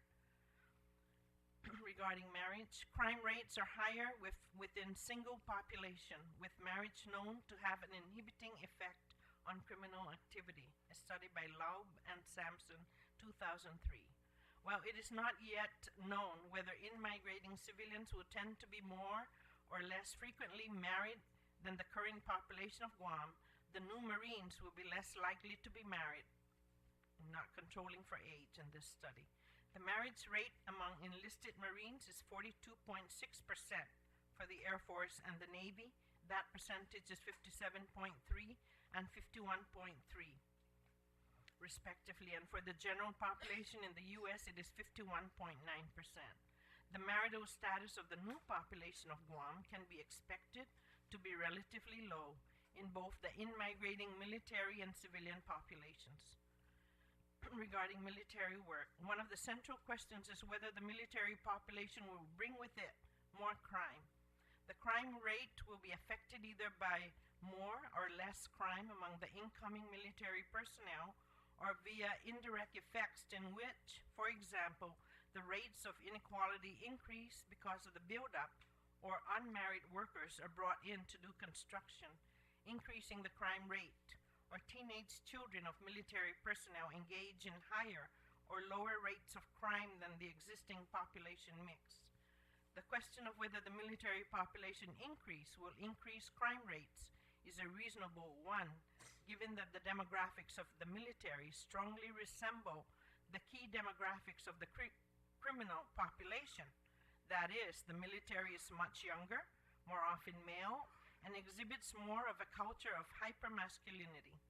Men make up 86% of the active duty military, and the median age across the service is 28. For the Marines, those numbers are 94% male and an average of 25, as noted above. By definition, however, the military worker has full-time employment and is not desperately poor, both of which factors as disincentives for criminal behavior, as previously noted. Some analysts have argued that the military has a general crime-reducing effect on its members, and that is for three reasons. First, it is a highly monitored institution with crime less likely to go undetected and therefore undeterred. Second, everyday life in the military is highly structured, which reduces the opportunity individuals have to commit crime. A study by Sun, Sung, and Chu in 2007. Third, the military is a full employment organization with relatively small numbers of individuals at the lowest ranks who experience economic difficulties, and it can provide the context for reshaping life directions. A study by Elder in 1986. Other analysts argue, conversely, that at least some kinds of crime are more likely in the military than civilian populations because, first, military training brings with it emphasis on the use of violence to solve problems and an emphasis on forms of hypermasculinity that generate attempts to exert power and control over others, sometimes in criminal ways. A study by Burke in 2004 and Rosen et al. In 2003. Second, it is known that combat generates PTSD, which then produces additionally higher rates of violent perpetrators. A study by Sun, Sung, and Chu in 2007. Bryan and Riggs in 1996. Combat also directly increases violent and unlawful or antisocial behavior stress. A study by Gimber and Booth in 1994, which affects post-combat social adjustment relevant to crimes as well as family dysfunction. Criminological studies indicate that rates of certain types of crime are much higher in military populations, and particularly among those military personnel or veterans with PTSD. Those crimes include domestic violence and partner violence, a study by Byrne and Riggs in 1996, and Gerlach in 2004, Heyman and Neidig in 1999, Marshall, Panuzio, and Taft in 2005, and in sexual assaults. by Morris, 1996. While the Pentagon notes that 80% of rapes within the military are not reported, research conducted among female veterans indicates that 30% report having been sexually assaulted or raped by their colleagues in service. A study by Sadler in 2003 and also Murdoch in 2004. The effects of rates of particular crimes can be large, with an estimated 1/3 of male veterans with PTSD reporting having engaged in partner violence within the previous year, a study by Jordan et al. In 1992.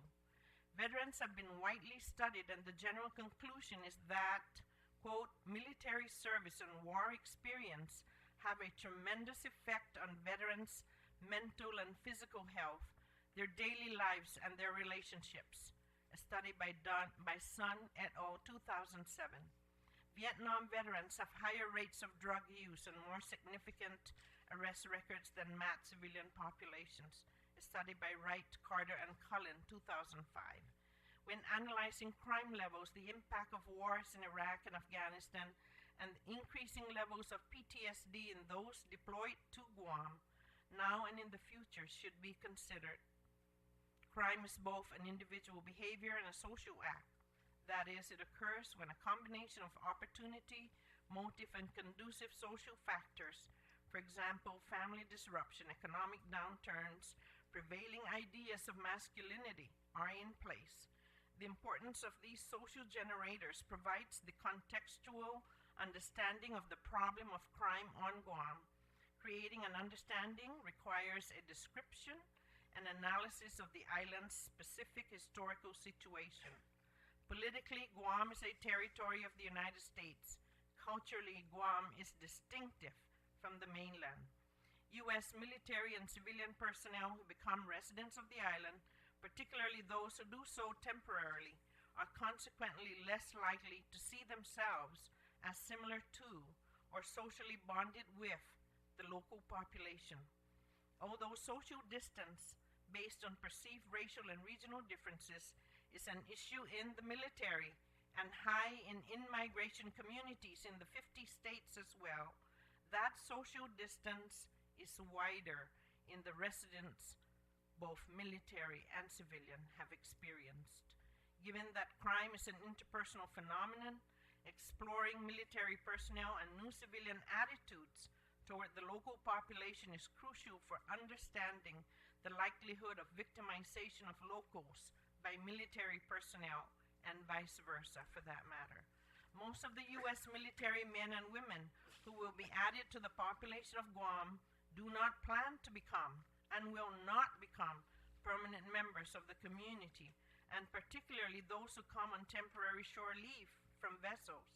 Some may feel entitled to take liberties with local conventions and laws as a result of the lack of permanent membership and commitment to the island. Shore leave for sailors and Marines is a notorious occasion for activities such as heavy alcohol consumption, drunk driving, sex industry consumption, and occasionally serious forms of assault, all of which are either illegal or correlated with illegal activities. Military families are young families, and they are families under stress and lacking broader familial supports. Divorce rates are correspondingly high even in peacetime. It is a robust finding that divorces in military families have surged after each of the last major wars of the U.S., a study by Gimbel and Booth in 1994.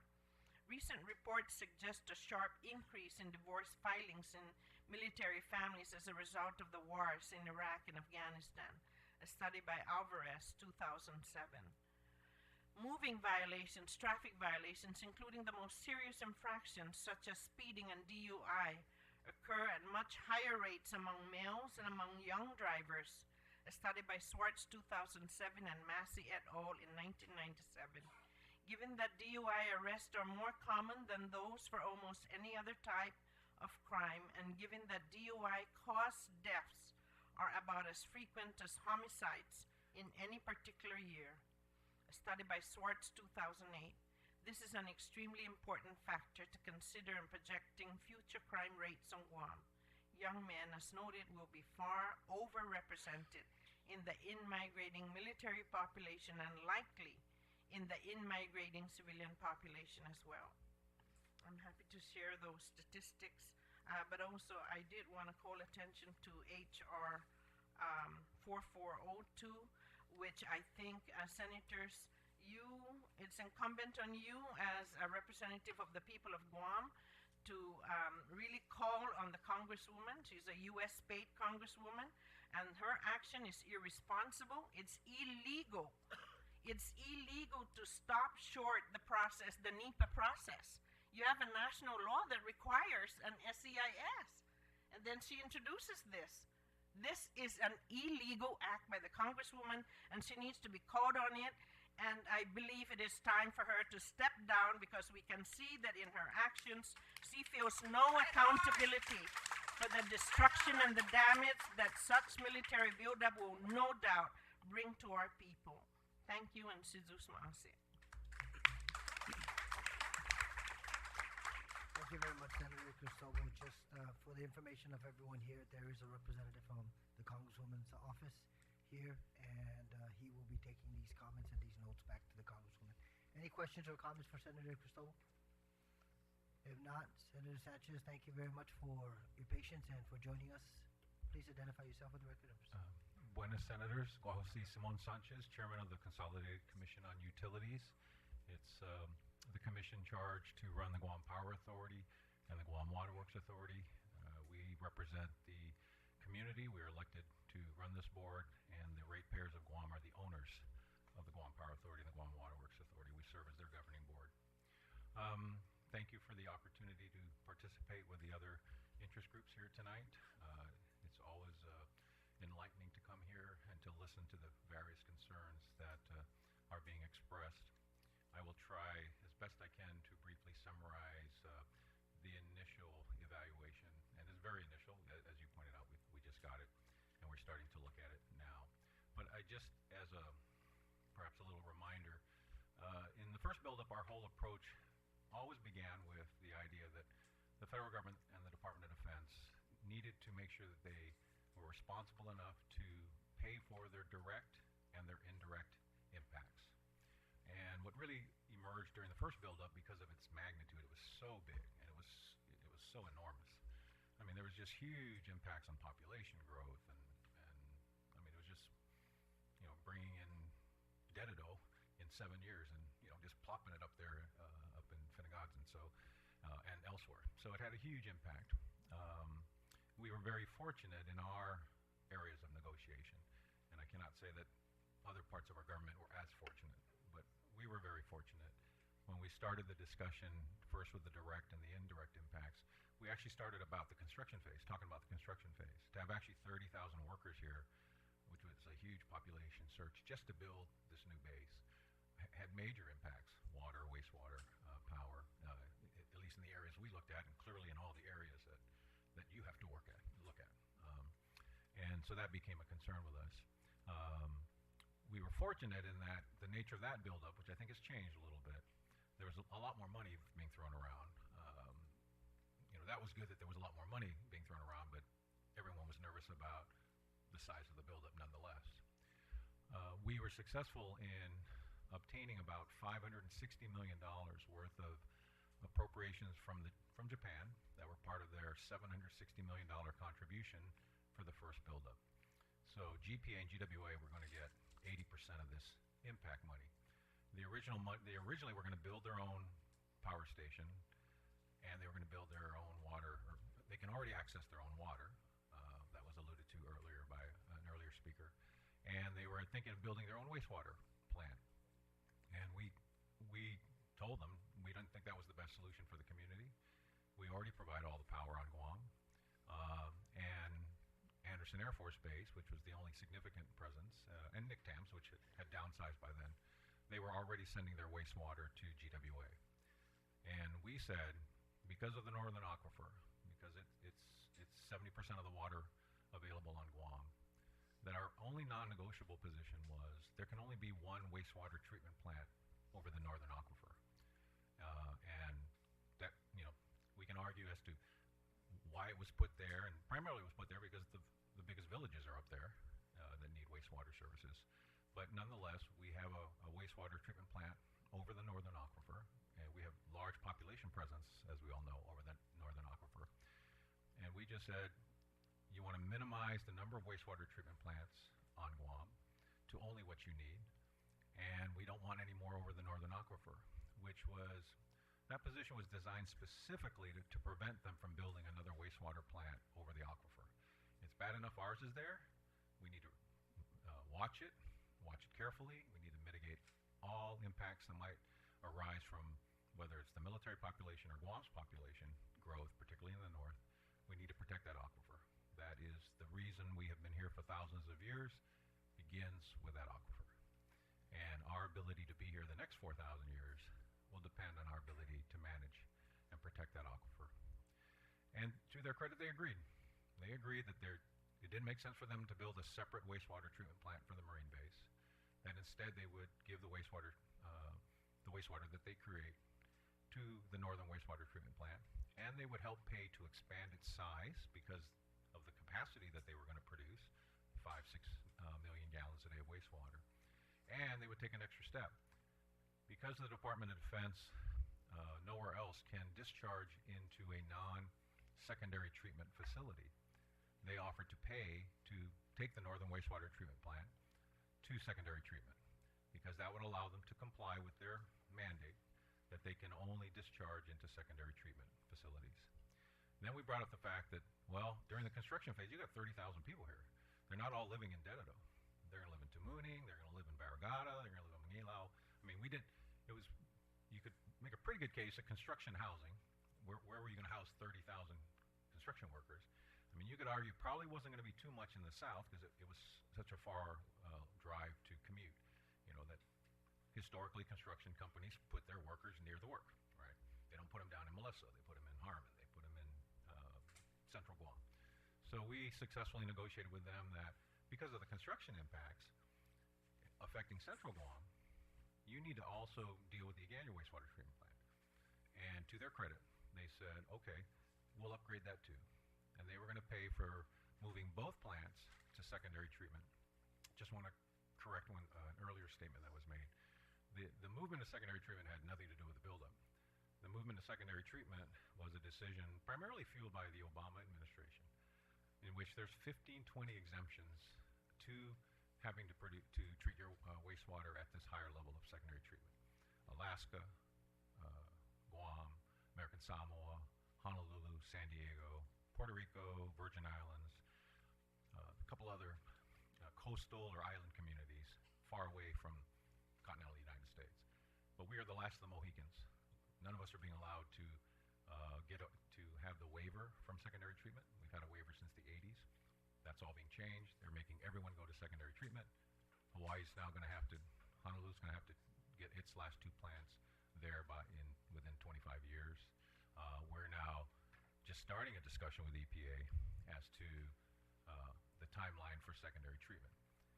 But back in the original buildup, because of our discussions with DOD, they were willing to contribute about $400 million to the wastewater solutions that have an impact to the people of Guam, because if the military doesn't pay for secondary treatment, then we have to pay for it.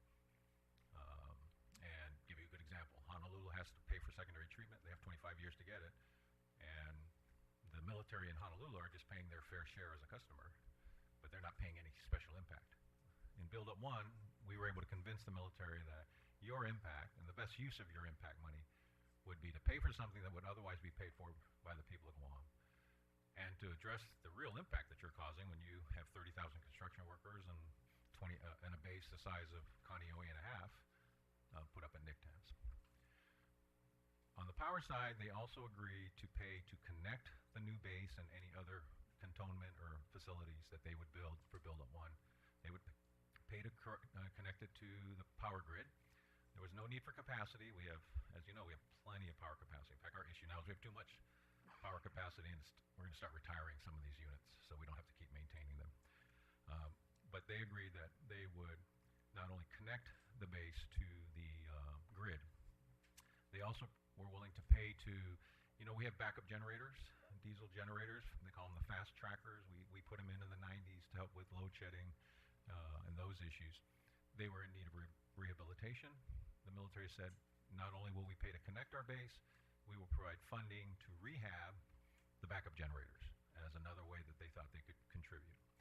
So at least on the utility side, in just this narrow area, I'm not speaking, I believe there's some success at the port and there's some discussion with the roads, but at least in the areas that we were directly responsible for, we had great success in working with DOD to negotiate an impact, the equivalent of an impact fee, to pay for the impact that they would create on the water and wastewater system and to mitigate that impact.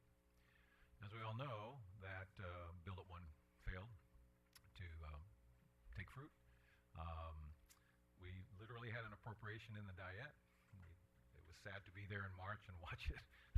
You know, their fiscal year is April 1. It was very sad to see that appropriation just disappear because it would have helped the community. But having said that, there was one other very, very good contribution in our view that came out of Build Up 1.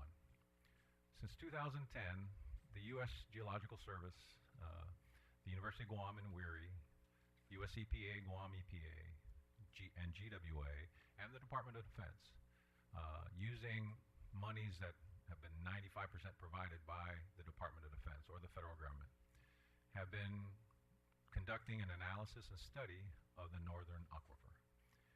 It's an excellent piece. It's properly situated in which the University of Guam Water Energy Research Institute plays the leading local role. You know, they're the ones, as Dr. Underwood likes to say, the university tries not to take a position. It just presents the information. And we got very excited about their recognition and their acknowledgement that if we don't protect that aquifer, we're all in trouble. And in reference to a comment that someone said earlier, we pointed out and agreed, the aquifer knows no fence lines. If you have pollution on our side of the aquifer, you're going to have pollution on their side of the aquifer, and vice versa. So it is in the interest of the entire community to protect that aquifer and to make resources available to study that aquifer. And those resources have been made available. Over $3 million. Studies ongoing. Different contributions continue to occur from the federal government, even from UOG and from GWA, to continue to sustain the study. And there's more work to be done. And we hope that as our discussions evolve with Build Up 2, some of the recommendations in the aquifer study will be funded, particularly monitoring wells. We know a lot about our aquifer now that we didn't know before. I can share for the community. Right now, we only use about 40 million gallons a day. We used to think it was 60 or 80. It's actually closer to 40. And we thought the aquifer was 60 million gallons a day. It's closer to 80 million gallons a day. And arguably, it's more than 80 million gallons a day. So at least at first blush, Guam has significant opportunity to grow its population because there's enough water. We could have handled Build Up 1. This much smaller Build Up should not be a problem in terms of water resources. But the issue isn't whether this Build Up will harm the aquifer. The issue is Guam's going to grow continuously as it has. And we need a mechanism on Guam where the major players that currently touch our water are watching with great interest and consistency what's going on with that aquifer. And we think having U.S. Geological Service and the University of Guam being the leading analytics, is a good thing, because then we expect that this group will reconvene for this buildup and analyze the numbers. It's much smaller. It's about 1/5 the size of wastewater consumption, or 1/4. Same thing about of water consumption. So that's good. It's going to take less out of the aquifer. It's going to create less wastewater. It's much smaller. That in and of itself is a good thing when you think of the aquifer. But our history shows that we grow. We're very productive people, and we're very capable people.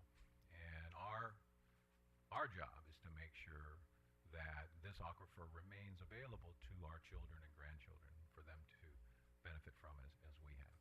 And we've seen the painful lessons in our sister islands of what happens when you blow up your aquifer, when you don't protect it. And blessed with one of the best natural aquifers, natural resources in the world, and we all must be committed to protecting it. And it was probably the best thing that came out of the first buildup was that commitment. We actually signed a memorandum of understanding with the Department of Defense, putting that aquifer at center stage, that needs to be protected at all costs, and that no development can compromise the ability of the aquifer to survive. Now, as long as the good Lord keeps raining, you know, we have healthy rain falls here, and we have a wonderful limestone aquifer, so you can see the studies, we recapture 40 to 60% of the rainfall and put it back in the aquifer. So as long as we don't overpump pulling it out, and the good Lord keeps raining to refill it, and you watch, you know, you retire wells as they tend to wear out or the salinity levels begin to increase, you retire that well. We found where all the sweet spots are for the aquifer, better places to harvest. Frankly, most of them are on the military side and not on the civilian side. So, but again, we take the approach that the good Lord owns that aquifer. He's just allowing the rest of us to use it, and we're in it together. And you can't think of that aquifer as anything else but Guam's aquifer, of which we are just the temporary tenants trying to drink water from it and protect it so that it's available for the future. So with this buildup, I'm sure the Water Resource Group will continue to study this buildup. I can already see from some of the studies that they were doing last year and early this year, they had some of the similar numbers that ended up being in the SEIS. They had a feel for the volume that might be generated. But at least at first glance, there's enough water for this buildup. We've got a lot of information as to where you might put monitoring wells, where you might drill the next set of wells. We talked to them about sharing resources like storage tanks, where even though the sweet spot of the aquifer is on the fence side of the military, what if we put the storage tank on the civilian side to really demonstrate this handshake that we're protecting this aquifer together, that it's not just our side of the aquifer, your side of the aquifer, it's just the aquifer. In the years since 2010 till now, we also got some other good news. There was some concern then about what they call groundwater under the direct influence. Unfortunately, our development history has led to a situation where in most of developed Guam, there aren't sewer systems and sewer lines. Only half of GWA's customers actually have sewers. Everyone else is on septic tanks. Most of us grew up, that's what my mom and dad had, and that's what I had in my first house in Jigo, and that's what I have in my house in Tamuning. And you know, there weren't a lot of sewer collection lines at the time. Development didn't work the way it does now. There was no requirement, as there is now, that if you develop a new property, you got to put in a sewer line, because we want all future development to go to a sewer treatment plant. We don't want to risk putting more septic tanks over the aquifer. Because of the number of septic tanks over the aquifer, this issue of groundwater under the direct influence, they call it GWUDI, G-W-U-D-I. I mean, we need a new acronym like we need a hole in the head, but that's what that was called, GWUDI. There was an ongoing study for 3 or 4 years, but US EPA finally agreed that based on all the analysis, that our aquifer is not currently threatened by any direct influence of surface contamination. We've got to get all new development to stay on a sewer system. There is a local law that does require those of you that are near a collection line to hook up. That law, unfortunately, has been difficult to enforce, because if you're like my mother and you say, Mom, there's now a sewer line down the street that wasn't there 40 years ago, you have $15,000 to connect to it. You know, we've chosen really not to enforce that law on existing development. It's sort of like grandfathering you, because when we just started to look at who was impacted, it was huge amounts of people with a huge bill that and the law says if they don't pay you, turn off their water. And we just said, okay, now we're going to poke you in the eye, and then we're going to punch you in the nose. So we want to be very cautious because of the fact that we have so many septic tanks. But at least going forward, every new development is required to put in, at least if you're less than a half-acre lot, you're required to put in sewage, and that's all going to a sewage treatment plant now. So with this build-up, they've announced that there is maybe $105 million that could be made available, and this is for water and wastewater projects. We had a visit from some federal officials connected with the Department of Defense, Office of Economic Adjustment, OEA, and they came here to brief the governor, and I think they met with the speaker and others on the latest goings on with this buildup. The Congress has made available an appropriation and an authorization to spend about $118 million. About 106 is for GWA, and 12 million I think is for the depository that they're talking about. That actually finally cleared the Congress. You know, it had always been in President Obama's budget bill, always cut in the Congress. This small piece of dollars directly aimed at Guam, as opposed to the military on Guam, actually cleared the Congress, and we had our first meetings on the possibility of how to spend that. We will be meeting with federal officials in the next few weeks to flesh this out in more detail. The preliminary conversation talked about them paying for secondary treatment for Northern. So we'll look at that. We told them that you got to pay for the whole thing. If 106 million doesn't cover it, we can't do 80% secondary treatment. You either, if you're going to pay for it, you pay for all of it. The indications were they felt more funding would be available if the 106 wasn't enough. But we still haven't formalized this agreement. The letter of the law says water and wastewater projects.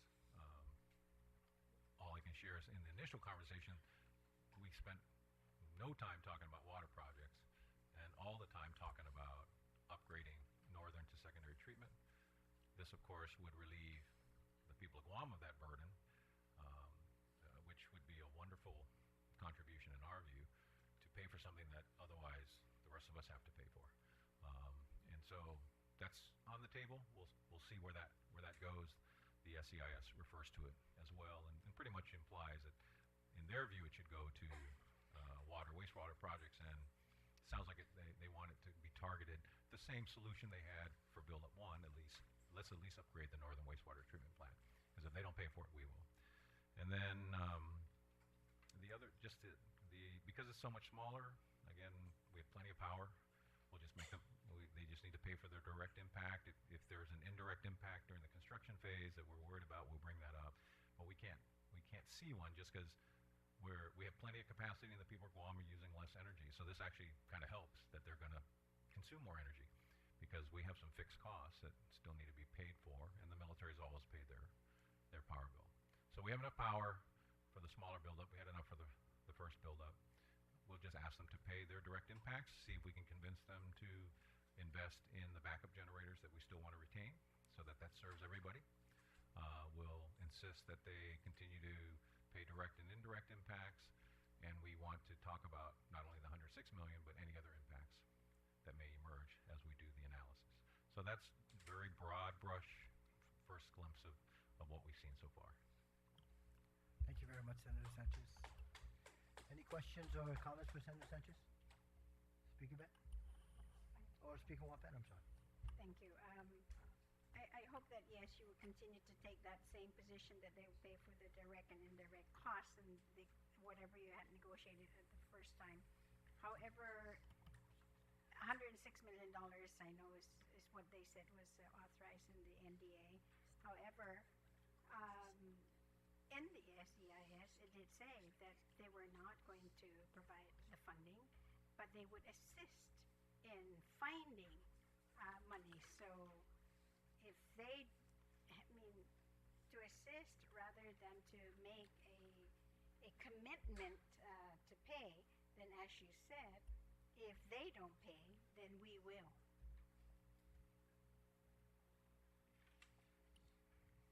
Correct. The responsibility to go to secondary treatment is a community responsibility. It's federal law. This opportunity has emerged only because Guam is one of the last few places that hasn't gone to secondary. Build Up 1 provided an opportunity for them to pay for both plants. It says here that they would assist GWA in locating the funding for the Northern District Wastewater Treatment Plant upgrades. I'm reading from Executive Summary, page 24. The NDAA directed the Secretary of Defense to convene the EAC, this Economic Adjustment Group that visited you,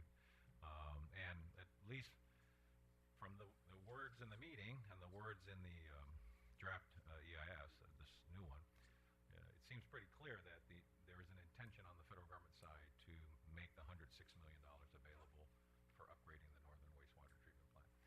We have not analyzed whether we want to spend the money elsewhere on different things. That's something we will do. We'll still want the University of Guam WIRI and USGS to study the water impact and confirm that we're okay.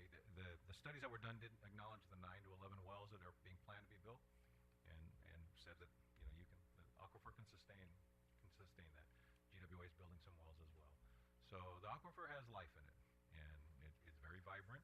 And as long as it keeps raining, it should have a long life, as long as we protect it. But there's plenty of room right now in terms of the amount of available daily yield and the amount of water we take out of it. There's quite a lot of water left, and so that's a good thing. Thank you very much, Speaker Wampin. Any other questions for Speaker Ben? Thank you very much, Mr. Chair. Mr. Chancellor, one of the comments you made early on was the only non-negotiable thing on the table was that there should be only one sewer plant over the northern waterlands. And while I support that, I think that the other non-negotiable thing that should be on the table is that GWA should develop those 9 wells. That GWA should be the producer of the water there, and we should sell that water to the military, rather than have the military pump that water, take it for free once again, and put us in a situation in which they control the water supply. So I would suggest that in the second round, we passed a local law that says that the ground water and subterranean water belongs to the people of Guam, and we should control the development of that water, and we should permit the development of that water. Now, I know that there's some issues related to that, but put it on the table and see where they go with it. And I think that I would suggest and certainly request, if not demand, that be put on the table for discussion. And that if they want to build their own sewer treatment plant, so be it. But they should not be pumping our water and taking it for free. And so that's really my position on that issue. And again, it's not a slam dunk, but we should fight that battle. And I think that I would certainly hope that the commission would fight that battle on behalf of the people of Guam, because we've done what we needed to do here in the legislature to at least give you some standing. You may get thrown out of court, but we should be in court if they don't want to do it. So I suggest that during this round of Build Up 2, that be put on the table as well for discussion. Okay. Thank you, Senator. As you alluded to, and you and I have exchanged correspondence on this, the Supreme Court has ruled that the Department of Defense can access its own water for the property upon which it sits. And that's what the senator is referring to. We would have to go to court. We would have to sue. It raises all the issues of political status and self-determination, and being a colonial power without full participation. But unfortunately, that there is a precedent. I don't want to mislead the community that there is this substantial precedent that allows the Department of Defense specifically, and the federal government in particular, to access water resources in communities in which they have the property. We'll look at it again, and we'll see if we can find a way to mitigate that. But I know the concern will be, the challenge will be finding someone in the Department of Defense or the federal government to say, you're right, let's give the entire, all the aquifer to the local control of the community. That will be our challenge. Again, it will be just to give GWA, as the military has done with the power, to the right for the single agency to develop an integrated water system. Now, again, that can be negotiated. They can decide who the contractor will be, but GWA should decide that the wells will be drilled. You will maintain ownership of that, and have them work on buying the water from us. If the mechanics of, well, we don't think GWA is far enough along in terms of its capacity, I don't think that's going to be an issue. No, so I think the issue, Senator, is going to be if the best water well is 7 miles into the Anderson Air Force Base, right, like one of the best well sites, are they going to say, I no longer own that property? No, they're going to say, we're going to allow a well to be put there. We're going to allow a monitoring well to be put there. We're going to calibrate it. We're going to count the number of gallons you put out. And GWA, we're going to charge you, send you a bill for it. Yeah, they've got no problem with monitoring wells, as you know. It's this ownership thing. And, Yes. and you pointed out GPA, but as you know, they made the conscious decision to say, we no longer want to make our own power.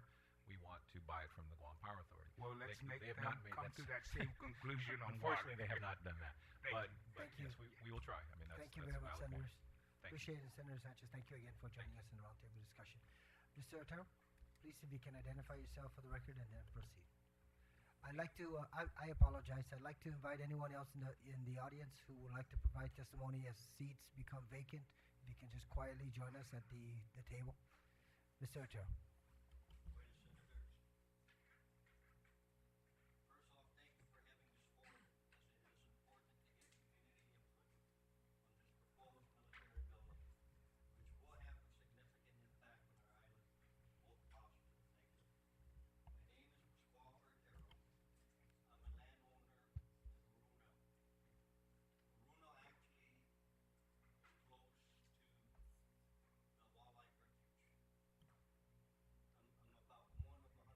Do me a favor, Mr. Otero.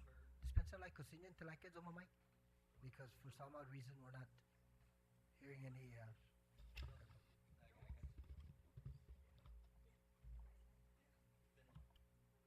But we're still not hearing you. The volume. Okay. This is Mossy. Good for what?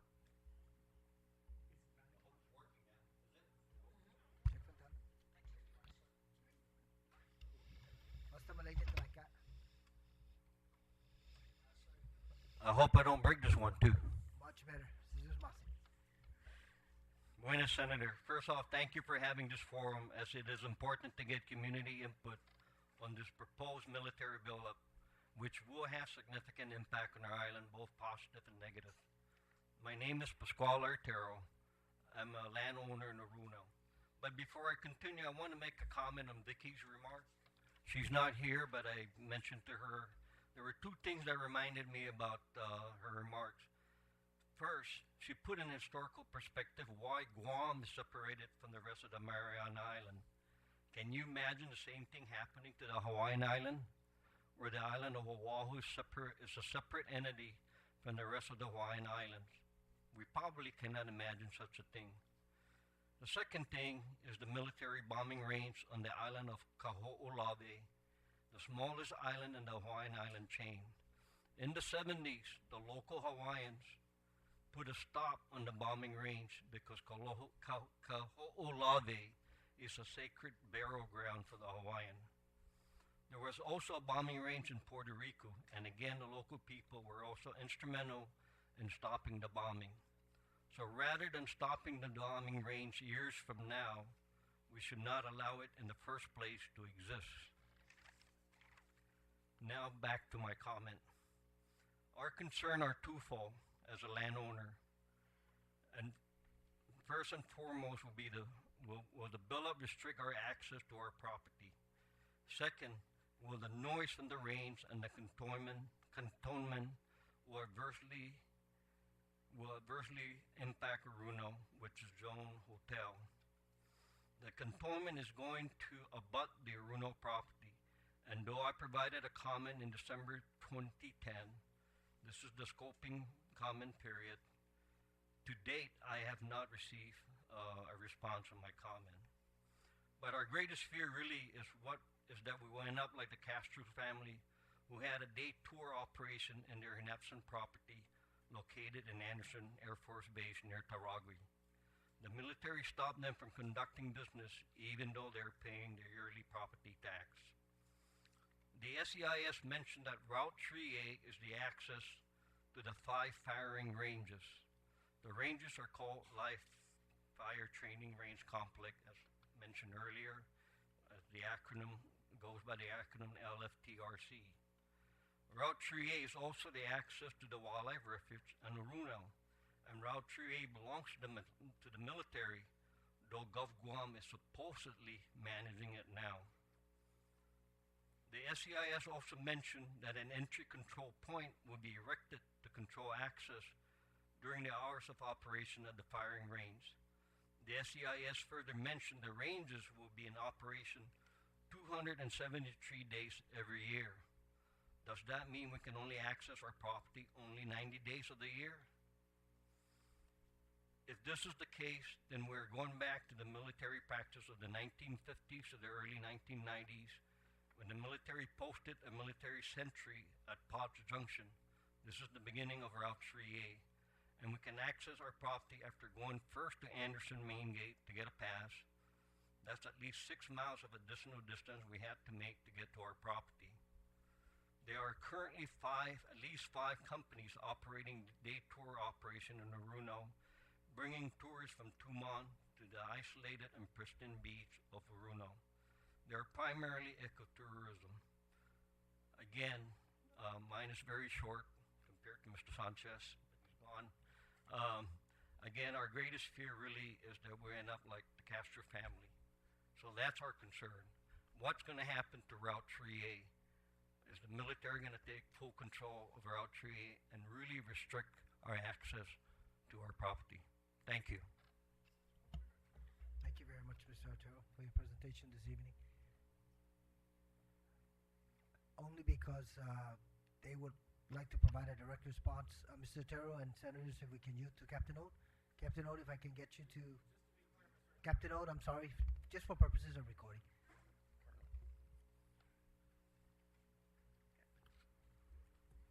Captain Phil Old, Joint Guam Program Office.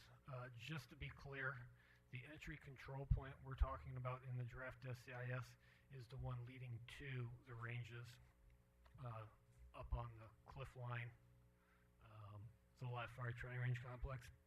The surface danger zones do not fall on any of your property. Access to your property that you've been discussing here will not be restricted by DOD. Where exactly is the entry control point, Cap, may I ask? Because if it's on Route 3A, I mean, that's the route that we take to get to our property. It's a new gate into the base over where the current Pacific training range spot is. So, Sir, Major Alvarez, JPO. Okay. Do you know where the water tank is that's in disuse right up on the top of the hill as you turn down? Correct, I do. There. Right where that gate is? There's a gate that's changed? Is there any plan for the military to take back Route 3A from GovGuam? Not at this time, no. Not at this time. There is not. But once the build-up is done and the Marine base is built? There is no plan right now to take back that road. Can somebody record that? Because it's in the SCIS, sir. No, seriously. It is in the draft SCIS. Thank we you, in no gentlemen. way are going to impact Captain that. Oda, Major Alvarez, thank you for providing that response. Mr. All right. Otero, I believe you have a I guess we direct can sleep response from well at night now two that other we're not officials. going to be restricted again. Thank you very much for your inquiry. Senators, any questions for Mr. Otero or comments? If not, Senators Marcelo. Thank you, we too. did have, she's walking right back in. Ms. Trini Torres. If you can just identify yourself for the record and proceed.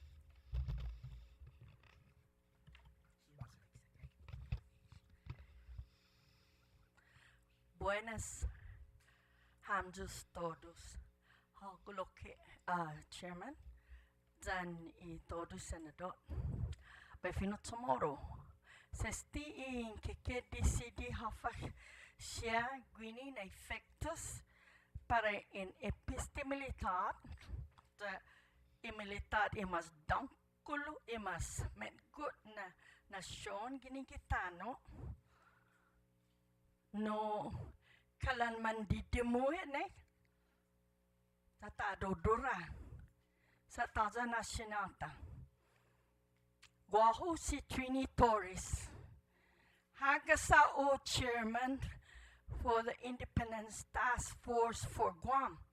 Este el last year na bumastao do no entrega I manhobin do siya giniot estina posisyon. Logaho mga haga gini magahaga o ginasyon tomorrow. Piniinapes, bago magahaga o gitotomona native rights. Para pay mumudzi itaw ta. Para niya lata. Lila lata estit tamumudzi. Hamju atan gano hulo. Zaman makalanisa hit. Jaungan hamju gumugod ikanay Estados Unidos. Diyan tarabipirahan. Sa gayi hamju gipapa Organic Act. Da iti Organic Act matugi jo tinigi Estados Unidos ejo. Da timana fancauno chamuruta gui po fangentus par po fan fit mam nyafafa. Eja makumbi ma halaga gana si Carlos Taitano managupo put po gayi gihi san man malitrato po mana ano. Taja chamurung isomono po di sidi hafa. Jafino chamomoro gwini. Pabaili na li hamjo na benge hamjo titumungo man fino chamoro. Pues estaneman malilingo hit. Saman malilingo ifinota. Con todos ininggeta. Jan ifut satana ni tau-tau. Ifut sata. Todo man matalay kahit that hanggang guha man investigito tauta. Gimapos siya gistorata. Lohafahit pago. Man makikilait patas kinsiga astino umopi DEIS sa humudong yung militar. Just go along with it. Sa adigi mamafafaisin it. Zamangi jota self-determination. Nati adigi mas importante. Manggayit gini dyan lang na militar, federal. Fan malago gata dyan piho. Sa adigi fafaisinanjo. Benta su fafaisinanjo opi. Pasinotro beti faisinanjo. Betsoge malago o. Nati gwen, nati edjudan kumalanan timpago. Nati etsige kumalalam timpago. Hamju gina hulo utunga. Man malalagod sa pa senador. Talo. Taman kakampenanjo. Pago. Taman anjo manhujong. Pas tan malago talo. Lo hamju nai kunto di gobyerno. Kopti. Dan hamju legislature. Ikalulot. Estados Unidos hamjo. In Tetsegwe. In ASG. Da hamjo kumalanini sa Paugo. Hunggang. Sa Organic Act fumot mahamjo. Jamongi jota self-determination. Debi dita togwi ijota plebiscite. Data atsik izota stau politikal. Antes di patatogwis ti idun ni militar. Sang tungofa. Man mo najan hit. Taja desisyon mo pumfatinas. Anestan tegwis ti manhalong na militar. Esta matsutsuli. Uno gitrespati. It's a Guam. Islata. Bago talo manalamigay. Jagwahay finoni hati man moosgi.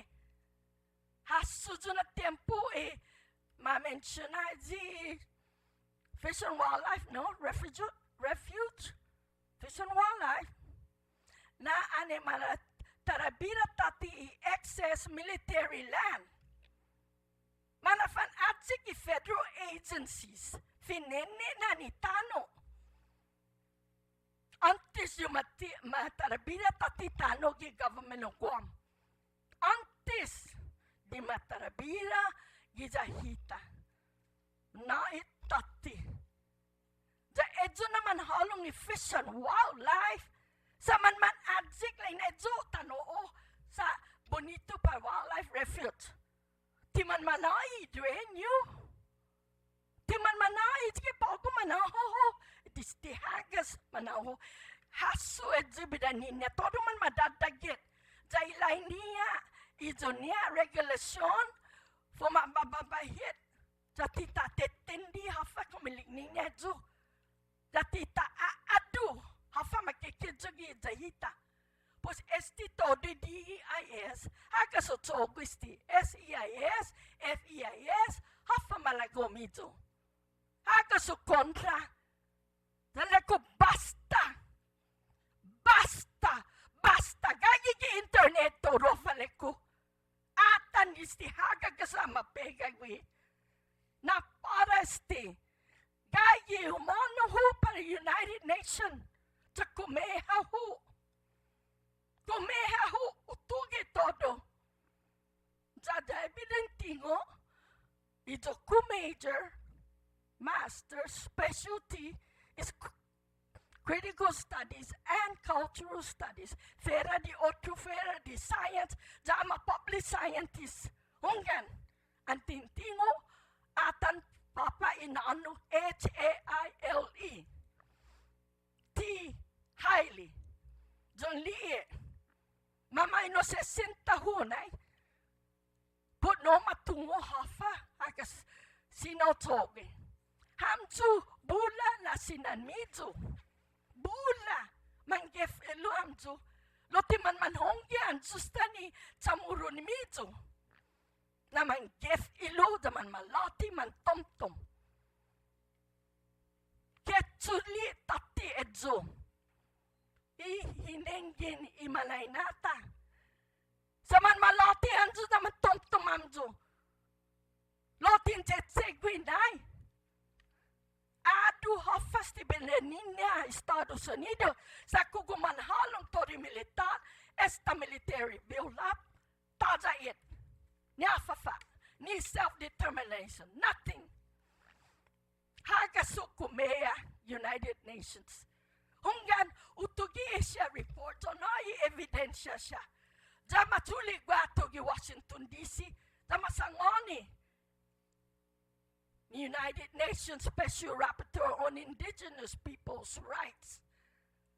Este 2 months ago, makwintusi, sina matugati gizahamto, put militarization, self-determination, impacts of colonization on our people, indigenous fishing rights. Sa todo esti tunanayan. Sa tungafa na tunanayan, man maano hanso na man maano hanso. Maninalang hanso ng fanato. The educated self-determination na sinon tsuli. Kumut yung tsogo isti, alok stand back. Enough is enough. Basta. Saman tautohan. Gayis na kausan mito the United Nations and it's on to Washington DC. Fanhasufan, hafen jetsegi, itaw-tawta. Sa ininikotan ng gegedyan, antin tsegwi dinansi, fanatsu, jan fan batbarulay. Enough is enough. Military, you pay up rent if that's what we want. No, you get out. Just like they did in the Philippines. We don't want you. You get out. You're kicked out. You haven't committed yourself to your words. You're obligated to support us in our self-determination. No, they're not doing it. Who is Congress supposed to approve our self-determination? It's not Congress' obligation. It's your whole United States. It's our obligation. It's neither of their obligation. It's our obligation as a people. Lo hamzu nai man makilo hamzu. Hasufan den babe patsun mizo. Janiti tanus mizo. Stop this exercise. We're playing around. We're playing around. Do their magic. And we allow ourselves to do it. We can never do our self-determination. I want my freedom, my independence. I want our sovereignty back. Lo ahi ingedi. And I guess in Pasay, the first Guam Commission that would discuss all these aspects, war reparation, compact impact, immigration, and so forth. But you never convened it. Never. Once we were called there just to introduce ourselves, and that was it. We were never called again to meet. Nothing. Is that what we are? Is that how we are? We're afraid. Even if we're few, we can still stand up. Kung man mitkot na, di itaw-taw tani man sinasadi, pat man sin magaw kagwa, si huraw. Ni pafanatsu sa mamuti taw-taw ta. Kumas man gait tingo. They got intelligence. Yes, they did. Because our people developed advanced technology, the flying proa, the theory of aerodynamics, that's what makes the airplanes fly up there before any European countries even thought about it. And I'm a scientist. That's why nobody can disprove me on this fact. It's in the position paper for independence. Not a single person has ever come to disprove me otherwise, because it's true. They took a sample, a model of the flying proa to England and sailed it down the river Thames. And they were wondering, people from all over were wondering, why is it flying? They couldn't tell. They could not identify the reason how it could fly or why is it flying until much later in 17 something when they developed Bernoulli's principle. And it's the same principle, theory of aerodynamics. Fan man hasofan, agas mastudia todi estrellas giulo, todo. They knew how to navigate using the stars, the season, the weather, time and day, without watch, without compass. They knew how to navigate. Fan man hasofan, you can navigate yourself through this military buildup. Sure you can. Who says you cannot? Are you going to believe that? You can navigate yourself through it and hold the U.S. government responsible for all the atrocities they did to us. They start to pay war claims right after the war for only 9 months. They paid our people, and they didn't let everybody know. How could they? They destroyed our city. Okay? Just stay with the...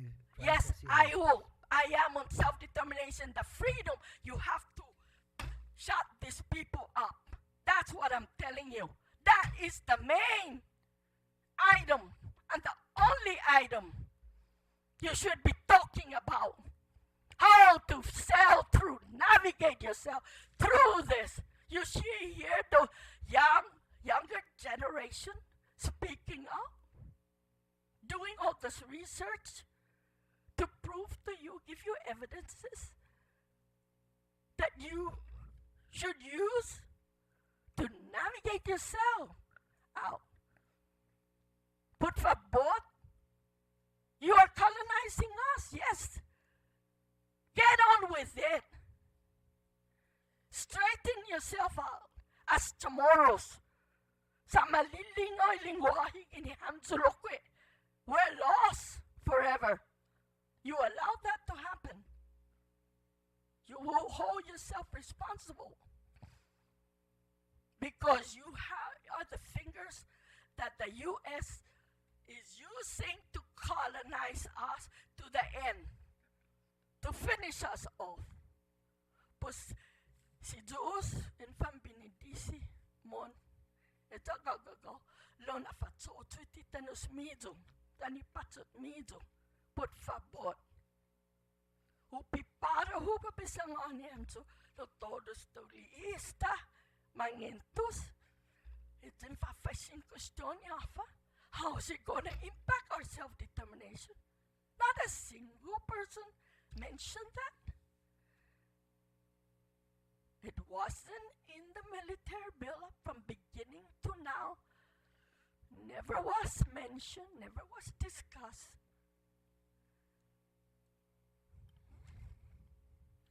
Togi fanite to me to lo munga matoti colonizing threats to us and don't practice it on us. Por favor, sign na ho step kinamzo. Sign na ho. Do fa tatamuda ho fa no sentio kado. Tada tiningo lo adu hamzo. Haga sa odis di Africa Ambis matotsa for United Nations. You need to know that. I was doing medical research in Africa. You need to do that, to know that. I work for World Vision to help the dying, the helpless, sick, because they're dying of famine. I did that. When I came to my island, I worked for Red Cross. I went straight out to Baka to help the people who are homeless out there. I saw none of you out there. But I came, I left my house, I went out there to help our people. I need to know our people because I was away for some time.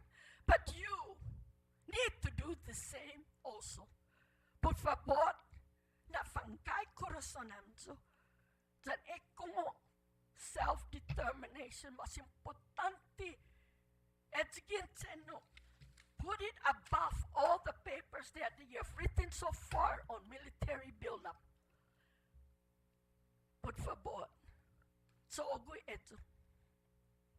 This is Marcy, Ms. This Torres. is Marcy. This is Marcy. What is saying, Nganbo? Any questions or comments for Ms. Torres? If not, I'd like to recognize Vice Speaker Casabal.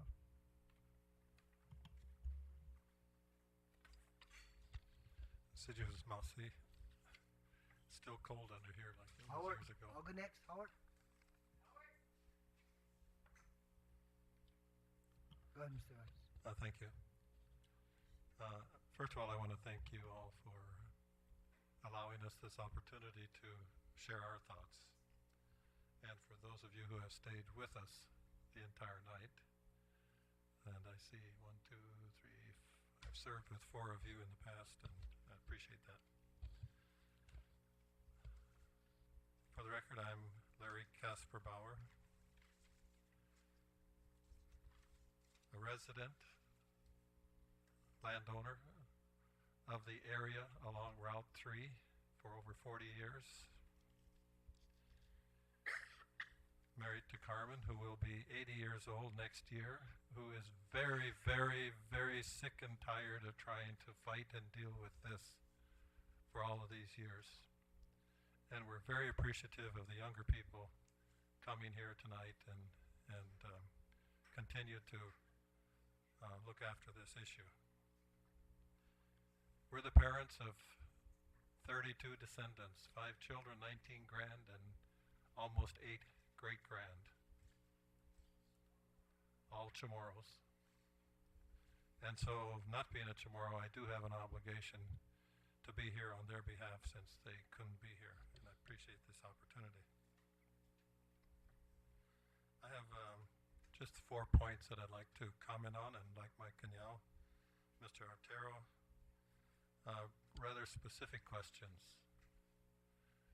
And I'm not saying we see this like a tsunami coming, but if it does come, what will it mean to us? We who live along Route 3 have asked for a meeting for somebody to tell us what the heck is going on and how is it going to affect our life along Route 3.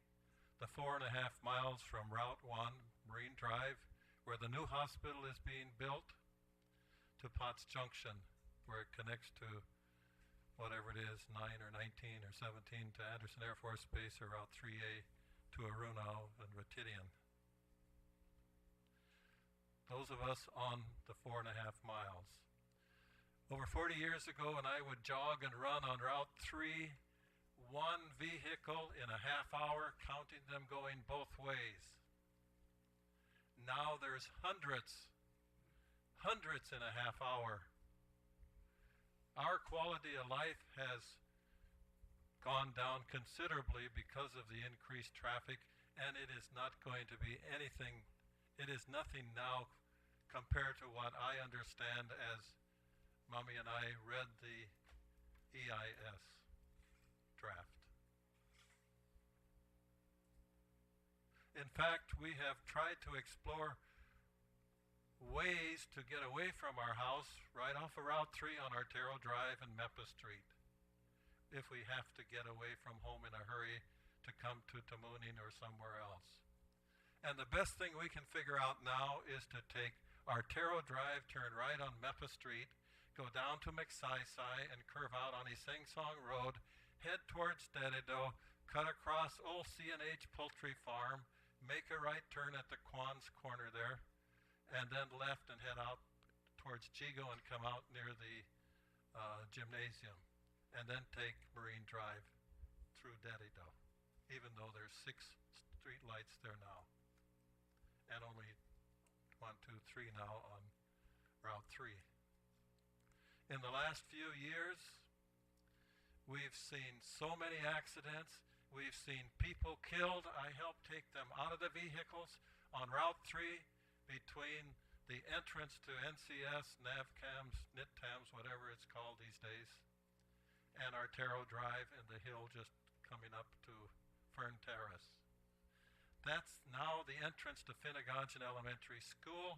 We have Ukadu High School down the road, and you folks have allowed to expand it to 1900 from the 1200 we had before, and that traffic has increased also. The new hospital is coming in there.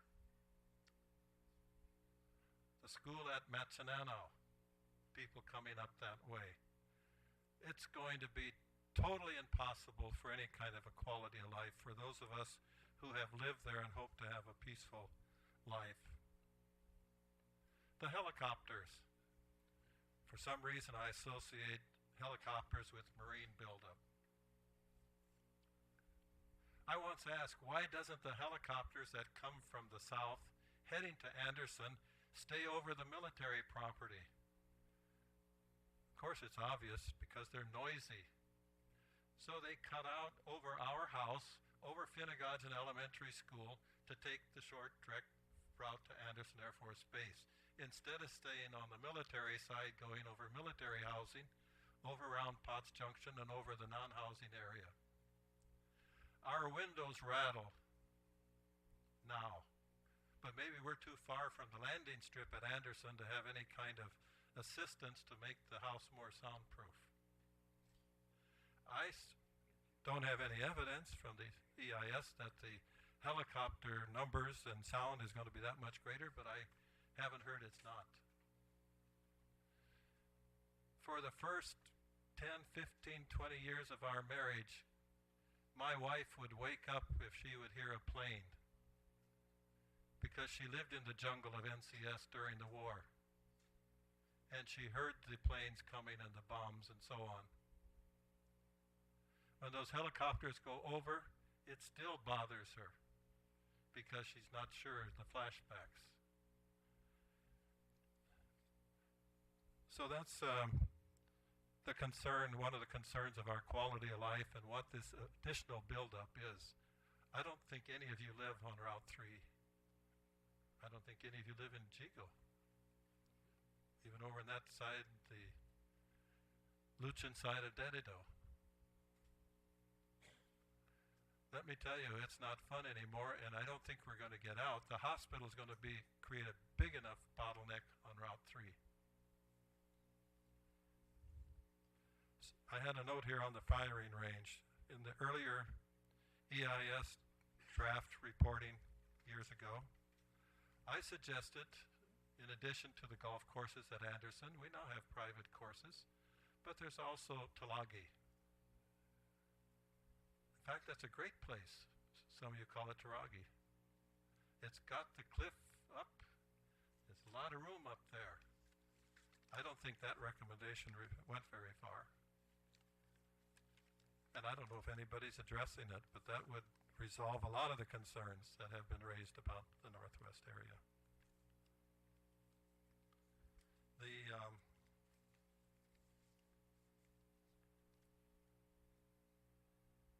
The firing range, the accidents already happening, the entrance to the school, the schools. It's, I haven't heard anybody talk about it, and I really think we need to. There's a mention in the EIS about widening Route 3. Several lanes in part and less lanes in another part. I didn't see any mention that it's all going to come from the military side along Route 3. All the power poles seem to be on our side, the private property side, and the land trust side. But when they talk about widening the road, I don't see any reason why a road can't be widened only going one way instead of both ways, but that seems to be the discussion. I've seen surveyors surveying on my property, on our property, without even knowing. We've called for a meeting in our area, and there's been no meeting for those of us who live along Route 3. We have to guess, we have to ask the people surveying. All they can tell us is they're doing what they were told by the survey company that's been hired to survey on our property along Route 3. If you have people surveying your property, I think you probably want to know what's going on.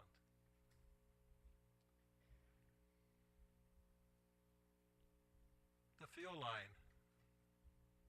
There's 2.5 miles of military property from the entrance to NITAM's NCS now up to Potts Junction. Yet the fuel line is on our private property and on land trust property for those 2.5 miles. I didn't see anything in the report about additional fuel lines being put in to provide fuel. Maybe I missed it, and maybe Captain or others could tell me if I missed it. I understand that there's going to be a fuel line. It's probably in the process. I read about funding. I called Congressman Berdalio's office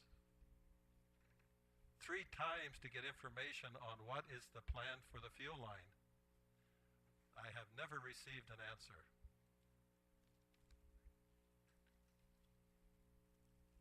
I assume you know, I hope you know, or I hope I can get that information. What's the plan for the fuel line? Why couldn't it be on the military side? It's taking private land. We pay tax on that land. It's our land, and it's land trust land. At least the 2.5 miles from the entrance to NCS up to Potts Junction. It seems to me it would be more secure on that side since there's a fence. I am pleased to see that the current entrance to NCS, I hope I interpreted it right, or NITAM's, is going to be closed, and that the McDonald's restaurant will be closed or bulldozed or eliminated. There's no reason why that McDonald's is on land taken from the Artero family, laying idle for all those 40, 50 years, when it could have been on the private side, on our side, generating revenue for the local community instead of supplying whatever on base. It was never used, and now it has a McDonald's restaurant on it. That gate has created more trouble. People making fish hook turns, getting in and out of there, that restaurant. It should be closed now. There's been accidents there. It wasn't until 3 people were killed just between that restaurant and Artero Drive that a street light got put up. And the road was widened a little bit there to accommodate it. And that's before the traffic has been as great as it is now.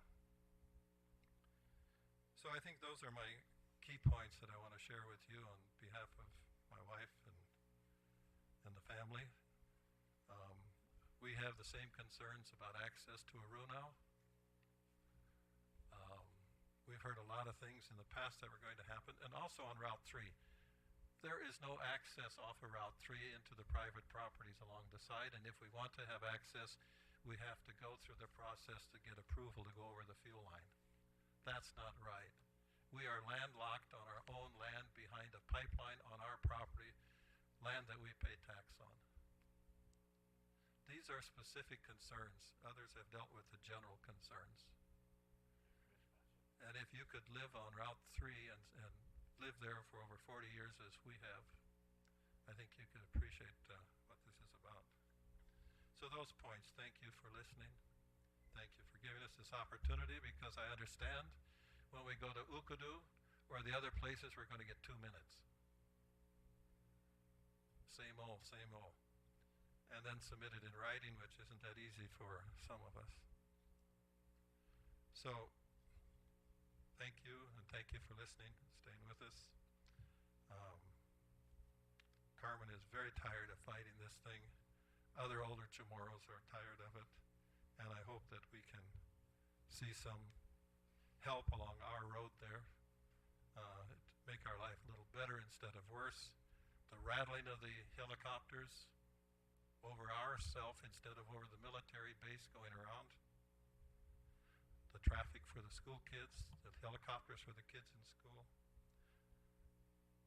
Route 3 is going to be a mess. And I thought it was quite interesting, quite a double standard. When we recently tried to get and received a clearing permit to clear some of our land in Arunau, we would drive on 3A, past the buildup that's going on the military side already. And if you haven't been up there, there's been a lot of buildings been built on Northwest Field already. Tremendous amount of clearing. And I asked the EPA people and the Parks and Rec people, why is it that I can't burn anything that I do in Arunau from clearing? I have to be very careful how I clear, but when I drive up there, I see on the right side of the road in Northwest Field the bulldozers bulldozing huge piles of soil and trees and what have you, and then burning it. And I can't even burn a few branches down in Arunau from a little scraping and clearing. So it's clearly a double standard, and I hope that we can believe there's not going to be any restriction as we had to before to get clearance to get to our own property in Arunau by going through security. It's some of us wonder if it's a tsunami that's coming, and what can you do to help us with this hearing tonight? What can you do to help us to affect this process? Sejus Masi. Thank you. Sejus Masi, Vice Speaker Casabao. Any questions or comments for Mr. Casabao? Just one comment. The helicopters are in Barragata now too, Senator. I don't know what they're doing in Barragata, but we hear them almost every night. And it really, and you know, it's just, they're there, they fly through Barragata, they fly up to Chalampago, they fly through Jonia, they hover over the shoreline, the coastline, and then they stand there looking at me. So I don't know if they're looking for me, but I just don't understand what the military helicopters are doing in that part of the community, and we don't get any explanation. And that's now. That is Vice now. Speaker. That is now. And thank you. Thank you, Speaker Pengmivan. Thank you, Vice Speaker Casabao. Samsi. Afade, Guahu Simagalahi Maganiti. Guahu, Intermediate Prime Minister of the Republic of the Sinai Archipelago. United States, you are illegally on Guam, for one. You are a receiver of stolen property. Go read your books, the treaties, and ask your government, why isn't the treaties honored here in Guam? Why, when it comes to Guam, there's nothing, zero, we get zero. And aren't you very, very lucky that the number one, KISS ASS is on Guam for the U.S. because we're still in the same boat. We're nothing. We're a property of the United States of America. Where is equality? Where is democracy?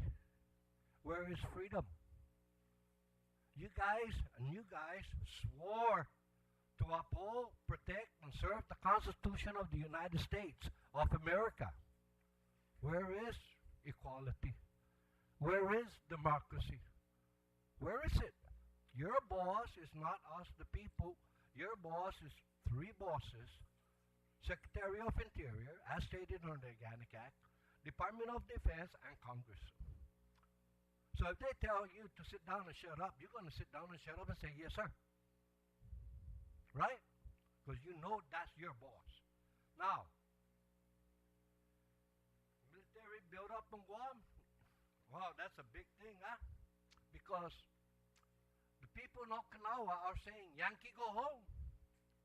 Because the United States military has no respect for the native people.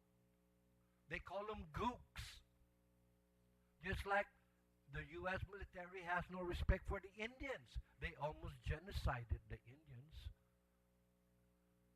You guys are U.S. citizens, right? So, hey, it's election year, man. Can you pick me up to vote for 2 members to Congress and members into House of Representatives? Come on, man, let's get real here. Huh? U.S. citizen. And here we are in military buildup. Well, you know something? This is a miracle, actually, because they never bothered to ask the people of Guam prior to this latest military buildup because of Okinawa. Now they're asking, now we have an input now. But are they going to listen to your input or to my or anybody else's input? And aren't you all pro-military buildup in the first place? The Calvo administration admitted it. Budazu admitted it. I mean, she's even making a law suggesting to Congress to bypass everything and just go ahead and do it. Wow. Beautiful, huh? See, when I said the U.S. is illegal in Guam, there was a papal decree in the 1400s that created the demarcalization line. Now, in that decree, it stated that the governments of Spain and Portugal had to have consent of the indigenous inhabitants of any place that they have found inhabited for Spain or Portugal to be the sovereign ruler of those places. They never asked anybody in 1565 if we wanted to be sovereign, if we wanted the Queen of England to be our sovereign ruler. They never asked our ancestors. They just came and put their flags down and said, this land is sovereign to Spain. Those are facts. So that's why I boldly state the U.S. is here illegally. They're receivers of stolen property. Now, how about compensation on Guam? I think you will have less problems here if you really had respect for the people of Guam. We have no compensation for war reparation, noise pollution. Larry, the fuel line, I believe it's empty already. Blow it up. It's in your property. But you can't do that, right? How about nuclear downwind compensation? How about the mental and physical punishment imposed on school children for speaking their native language? What happened to that? Why aren't you guys doing something about that? It's not the first time I talked about this. Where is it? Noise pollution. Live in Jigo, dude, I tell you, I'm getting tanga already. Because how many exercises does the U.S. conduct over there up in Jigo every year? Airplanes, helicopters. The helicopters are all over, not only Bergada, not only Pagat. They're down here too at NCS. They're all over. They go right here at 5 o'clock. You can tell it's about 5 o'clock in the afternoon because the helicopter goes right straight along on top of Marine Drive. They're showing you that they own this island. And it's so sad that we don't believe in ourselves, because if America wanted to give Guam away right now, as we speak, they can. Did you ever think about that? Did you ever think that you're allowing blatant lies to flourish on this island? Because you're all administering to a foreigner's law in your native land. And you're saying yes, sir, to them. You're pledging your allegiance to the Constitution of the United States, yet you have no rights to it. Isn't there the supremacy law here? Wow. And yet, we're having problems here. We don't even have control of immigration. Didn't U.S. introduce Guam into the 1946 in the Committee for Self-Determination? So why didn't U.S. pay for everything that they agreed to do, which they did for Saipan and the Micronesian Islands? 1, fund them. 2, remove their flag and their presence of the island. How come they never followed or honored a treaty when it came to Guam? You should be asking those kind of questions, because you know that if you haven't read up on it, you know you can. Because treaty has been giving that out, that information out. We've been having this discussion since the 70s. Let's see kung ano sta papagot tatazahayit. Persigayit ano na mungi compensation para ifino. Ha kanagagik kan takilay. Hafagwa ha. Mas preciso fino apaka. Kontra fino ta. Siga puta sikundagan ni apaka. Kontra tau ta. Etnikizan miso. Fanatso. So sanganis siya Yankee go home. Hafal na mandongiam zo. Hafal na mungam zo tomatso. Sainan miso sti tano ginin sainamu para ifamagon mo. Toza gini tano ta. Na fan mogas hamzo. Za esgi na mapega hamzo gina ulo. Tapon fan mogas. Pers fan nuyo fan. So go Prime Minister. Go magas. Hafat said nun mizo. I swear to uphold the Constitution. Esgi said nun mizo no idakon. Una mas preciso dakon lai. Kontra imagahit. I swear to uphold the Constitution of the United States of America. Just give me money, I'll do my own people in for you, master. So remember, good monkeys deserve banana. Because that's what you guys are doing. That's what Eddie Calvo is doing. That's what the judges are doing. Enforcing down our throats a foreigner's law that we have, and neither does anybody have any rights to. Isn't that defined as slavery? I mean, I learned slavery in school. I mean, English was forced down my throat because I was punished for speaking my language. I had to pick trash with my teeth like a dog at Aguon Heights Elementary School because I spoke my language in my native land. So what? We're gonna be America again?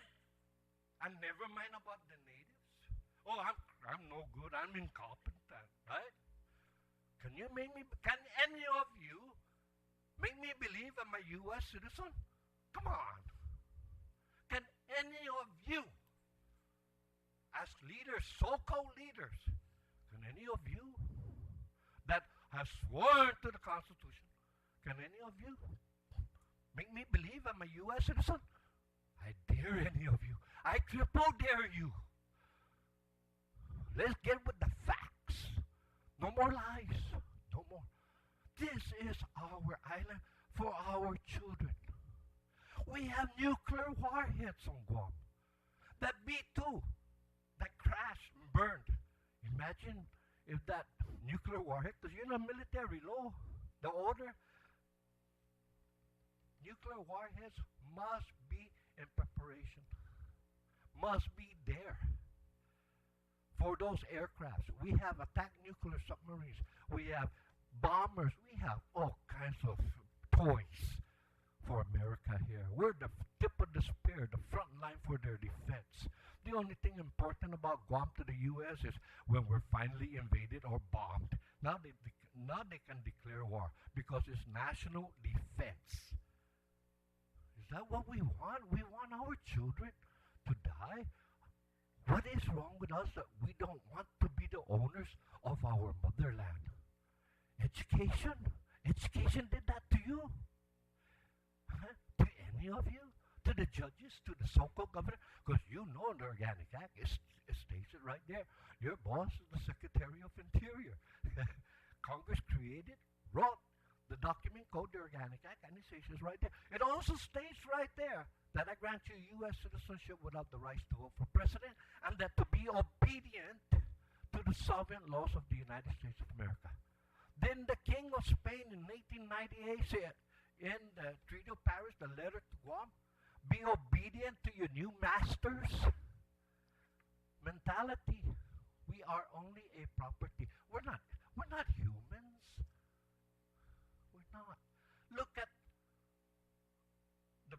our native animals. Extinct.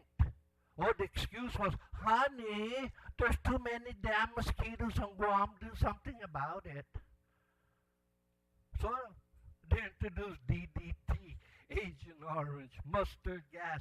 They're even spilling the jet fuel over our island. Come on. You know it. We all know it. There's no secret there. You can see it. Live up in Jiku. See the jet fuel being dumped over our island. How about aquafilter? Huh? We found, let's see, the drums, the 55-gallon drums we found in Jigu, near the fire station area, that was used for storage. How many tanks, drums did they find here in Guam? It's all rusted already, that had the seal radioactive or mustard gas that leaked because they didn't care. How about getting some people that worked there that threw away in a hole up in Anderson toxic waste inside a hole instead of getting rid of it properly? Where is the compensation for all of that? Huh? Where? Let's see, you can't even pick doni now at Ritidian. There's no more doni trees. It's all dead. Taza. And we love our doni sali in Guam. Landa taza we love. There's nothing. But remember, now close out with this statement. Aren't we supposed to be standing up together for our motherland, for the land that our children is supposed to inherit? And why do we allow ourselves, a foreigner, to rule over us, and yet you stand there in your inauguration and lie to the people of Guam by swearing into the Constitution of the United States, who by law destroyed our language and destroyed our culture? Where is the law protecting culture? Mungi! We have to fight you guys, and we still haven't gotten it to go fishing. Go to Palau, go to PI. Go fishing in those islands. And when they tell you get out the water, you better get out the water. Guaranteed. Hafang Guam. Huh? We're so good going against each other for that white man. For the United States, they're wearing the uniform. Yankee, go home. Get out of my island. Show some respect. You have no rights to be in here. Don't believe a word I say. Go find out if I'm lying. You know how to read. You know how to research. Do me a favor. So thank you. Thank you very much, Mr. Hampson. Any questions or comments for Mr. Hampson? If not, Yeah, could I ask? Tanafanaza for the anesthesia. Please identify yourself for the record. My name is Albert S. San Augustine, Chamorro tribe, senators, Kavu, men with uniform. I do respect the reasons why these see it different ways. We are still the luckiest people in the world. Those who know what I'm talking about.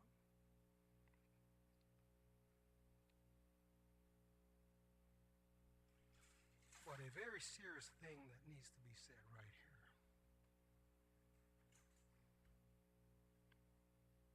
And I do respect the tip of the spear,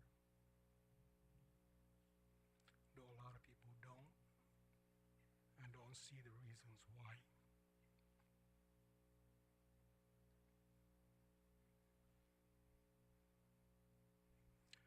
As we allow you to be the superpower of the world with no choice, as you fly in your eagles and set your eggs underneath those eagles, we expect our eggs underneath those wings also, and be treated equally. As you come knocking on our doors, show some respect. We're human beings, and we're still the owners of the land. I was asked by a person 5 years ago to say something like this.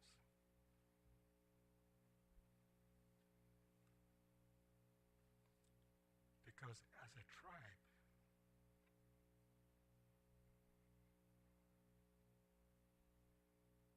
is the only way people can listen through the federal laws. So I'm asking for that person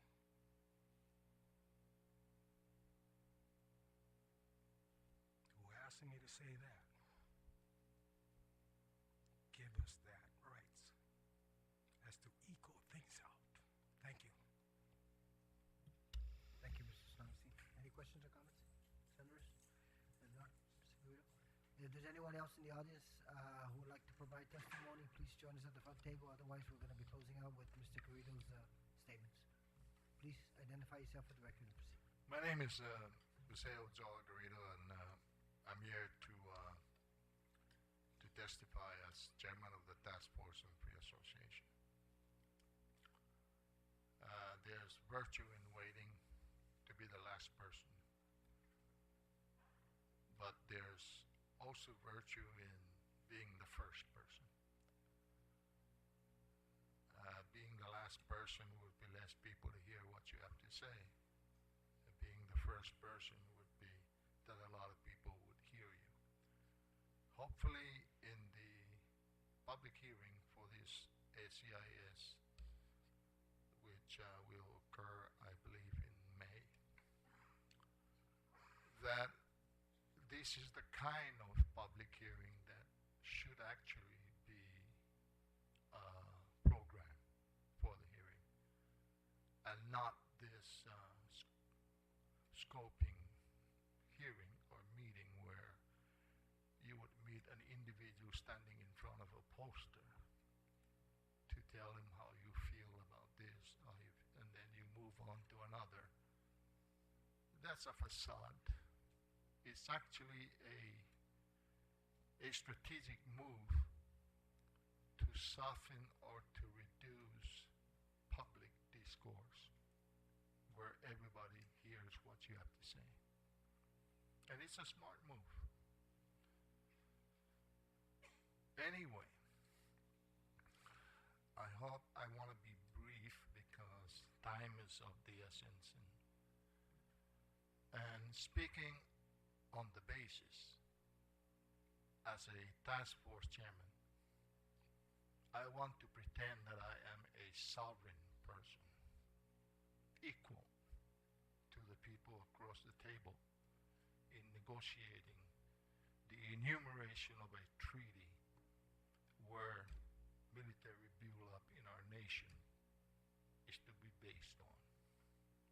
Right now, this hearing or SCIS is nothing more than a created sense of participation that the nation that rule over our island is listening to us.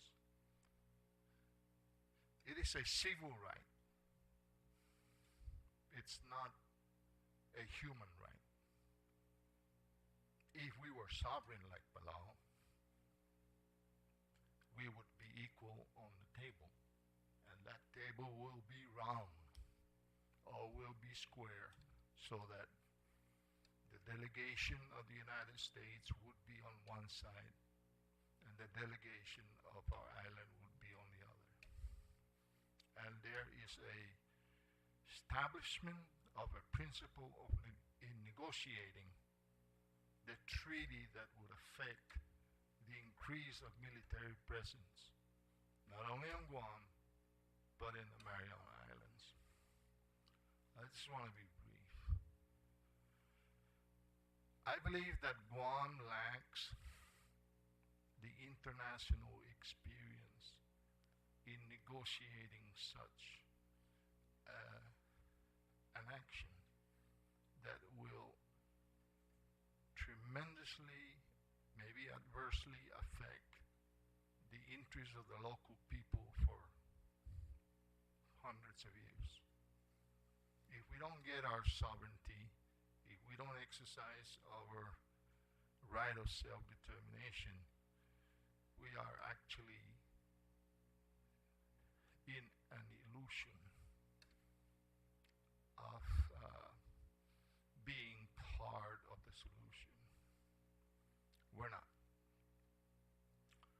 We can all picture ourselves as elected officials, but we are in fact all colonized. We are not equal to the colonel here. The colonel is a sovereign citizen of a sovereign nation. I'm not. I'm a citizen of a colonized nation. Now, I'm going to pick maybe 2 or 3 points that I like to bring up because we lack the expertise. I don't look like an expert in international negotiation, but I've been in this business for when you were teenagers. When a nation is denied or enters into a strategic denial negotiation, there's compensation to be made. In other words, the United States cannot just declare 135,000 square miles of ocean within our EEZ to use and tell our people that they can't go over there and fish for the next 2 weeks. But it could. She can because we're colonized. I don't think that the military can say that to Palau. I'm not very sure of this, whether Palau is still colonized. But Palau has an international setting. Palau is able to speak in front of the United Nations as a sovereign nation. So, several weeks ago, there was an announcement that a military training will occur south of Guam that would require 115 to 135,000 square miles. We didn't say anything. No one said anything. It's compensatory requirement. Principle. For example, there was a question here with regards to that the training use of ruthenium would take 52 weeks a year, 13 weeks when there won't be any training. But then the statement goes that when the training is not in range, is not in use, public access to the ruthenium area outside of the surface danger zone will be up to the U.S. and Fish and Wildlife. there anything wrong with that statement? Because the military is saying that they will be training 52 weeks a year, which means that 13 weeks will be inducive to public access. But the military is not the one to decide that. It's the U.S. Fish and Wildlife. So, what does that mean? It means that if the U.S. Fish and Wildlife says, no, we're going to restrict public access, so 52 weeks out of a year is not really true. Maybe 62 weeks a year. That's why we don't know how to confront these kinds of negotiations, even though we are negotiating on the basis of no sovereignty. But we can pretend that we are. The other one is maximum local employment.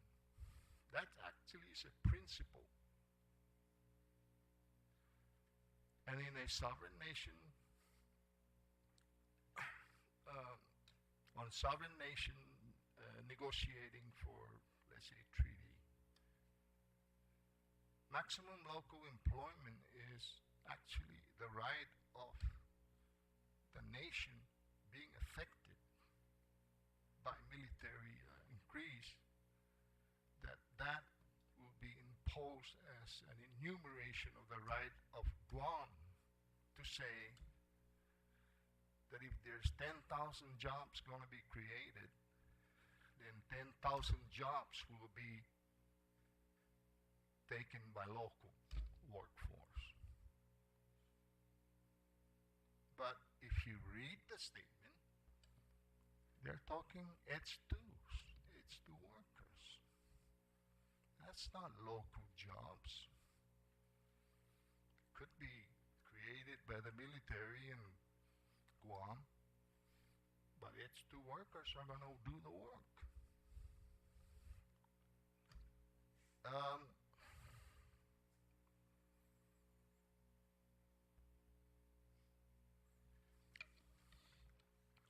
I just want to let you mention that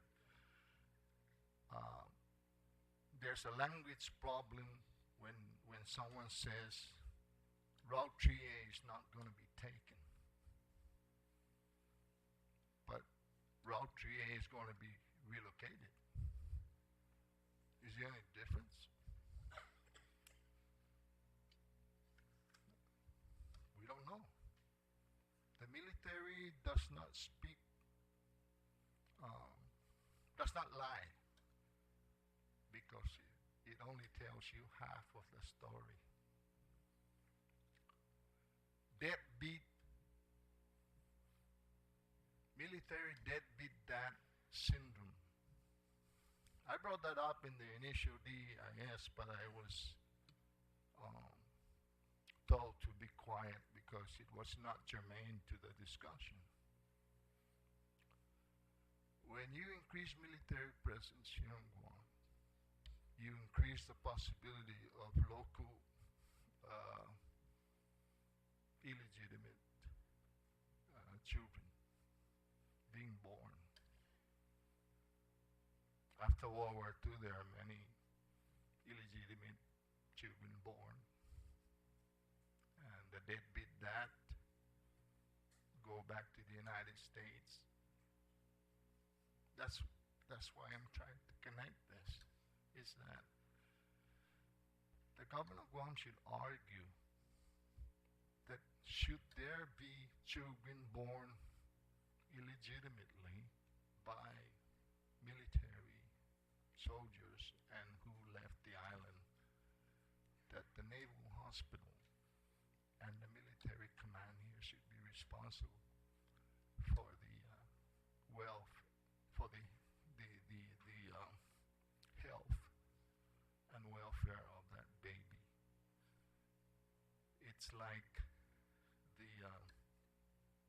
the program by the local Attorney General where the father would provide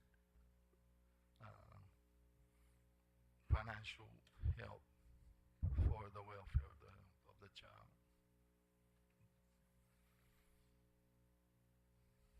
Anyway, in closing, I just want to let the public know, the legislature, that the SEIS has been announced that there will be a public hearing, a comment period. But the SEIS was also required to comply to federal laws during the course of its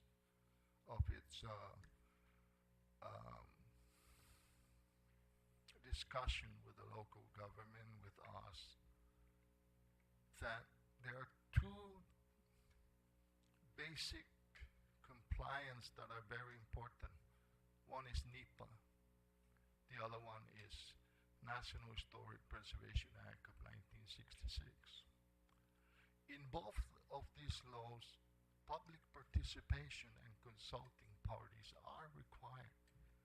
It's not an option. And I can tell you right now that the military who are in charge of the build-up are not entirely in compliance to that. I know that if you probably ask who is in charge in making sure that the public is invited as a consulting party, or there was a public participation in the discussion of these projects affecting historic properties or social or cultural or whatever. I can probably stick my neck out to say that that person in charge of the Navy is not doing his job properly. Because I want that person to show on the record that people that request to be consulting party be on the record that they were notified of the projects. I know that because I am a consulting party that I've never been given any letter to participate as a consulting party in the build-up.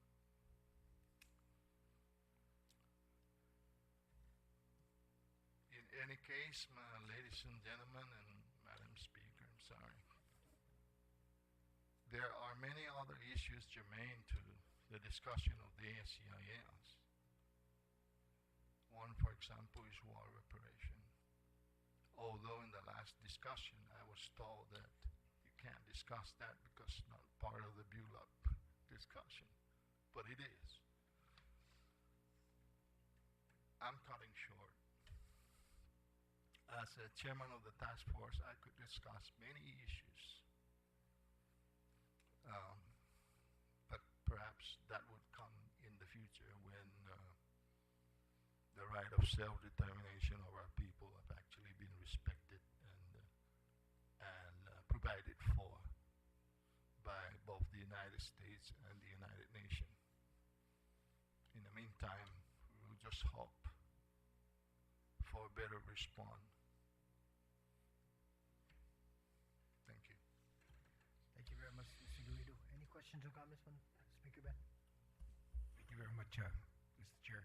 Mr. Garrido, do you think that the programmatic agreement that was signed under the first EIS and the record of decision, that is no longer applicable to this DEIS, and that it should be once again re-examined and redetermined in terms of the scope now of this supplemental EIS and this military build-up 2, so to speak? Do you think it's still binding, or do you think it needs to be completely redone? Senator Ben, I do know that there was a discussion with regards to that, but I'm not in a position to to say one or the other that it's legal now. What I know is that it could be made legal. That what was signed as a PA for the DEIS could, and I believe the Navy is the one that interpreted that to be the case, where the programmatic agreement can actually be made applicable to the NCIS. But I am not very sure about that. You have to ask the legal advisors of the government who made that determination. Well, we certainly intend to. I mean, we already know that the current programmatic agreement, that we have problems with that some of the issues related to the buildup and some of the promises made with regards to the buildup and some of the commitments that the Navy has to follow with regards to the programmatic agreement pursuant to NEPA and the National Historic Preservation Act, that some of those are not being met at this time. And so, you know, those bring and rise for us questions with regards to, do we need to redo that PA given the different scope of this current buildup? So we certainly intend to ask that question. I just wanted to see if I could get an opinion from you. Apologize, I can't provide any legal answer to that. Well, I know you've worked with the programmatic agreement. You're a I'm consultant not party. an attorney, so I know that attorneys have different reasons to say that, oh yeah, it's applicable. So you're gonna have to ask the legal advisor of the people that affected that decision that it's applicable. Well, we certainly intend to. I want to say that there are many projects here on Guam, Senator, that are occurring right now and have occurred that are actually BULAB related. Yes. But they're not just saying it. You know, they're not just saying it. For example, Defense Act, the repair of the Aguon Bridge. Yes. Do you know that that's a BULAB related project? Yes. So, did anybody got invited to provide any consulting party? That's a requirement. But it's a defense project. But I believe it was given to FSWA to pursue the project to its completion. Thank you very much. This is Marcel, Mr. Gray. Thank you very much, Mr. Chair. Thank you, Speaker Ben and Mr. Guerrero. Thank you very much. This concludes the roundtable discussion. I would like to, on behalf of the committee, extend our appreciation to the Governor's Office, Mr. Calvo, for remaining with us for the duration of most of the conversation, to Congresswoman Bernalio for her representative also being here, and to JICPO representatives, and to everyone who has provided comments this evening. Thank you very much. This concludes our roundtable discussion.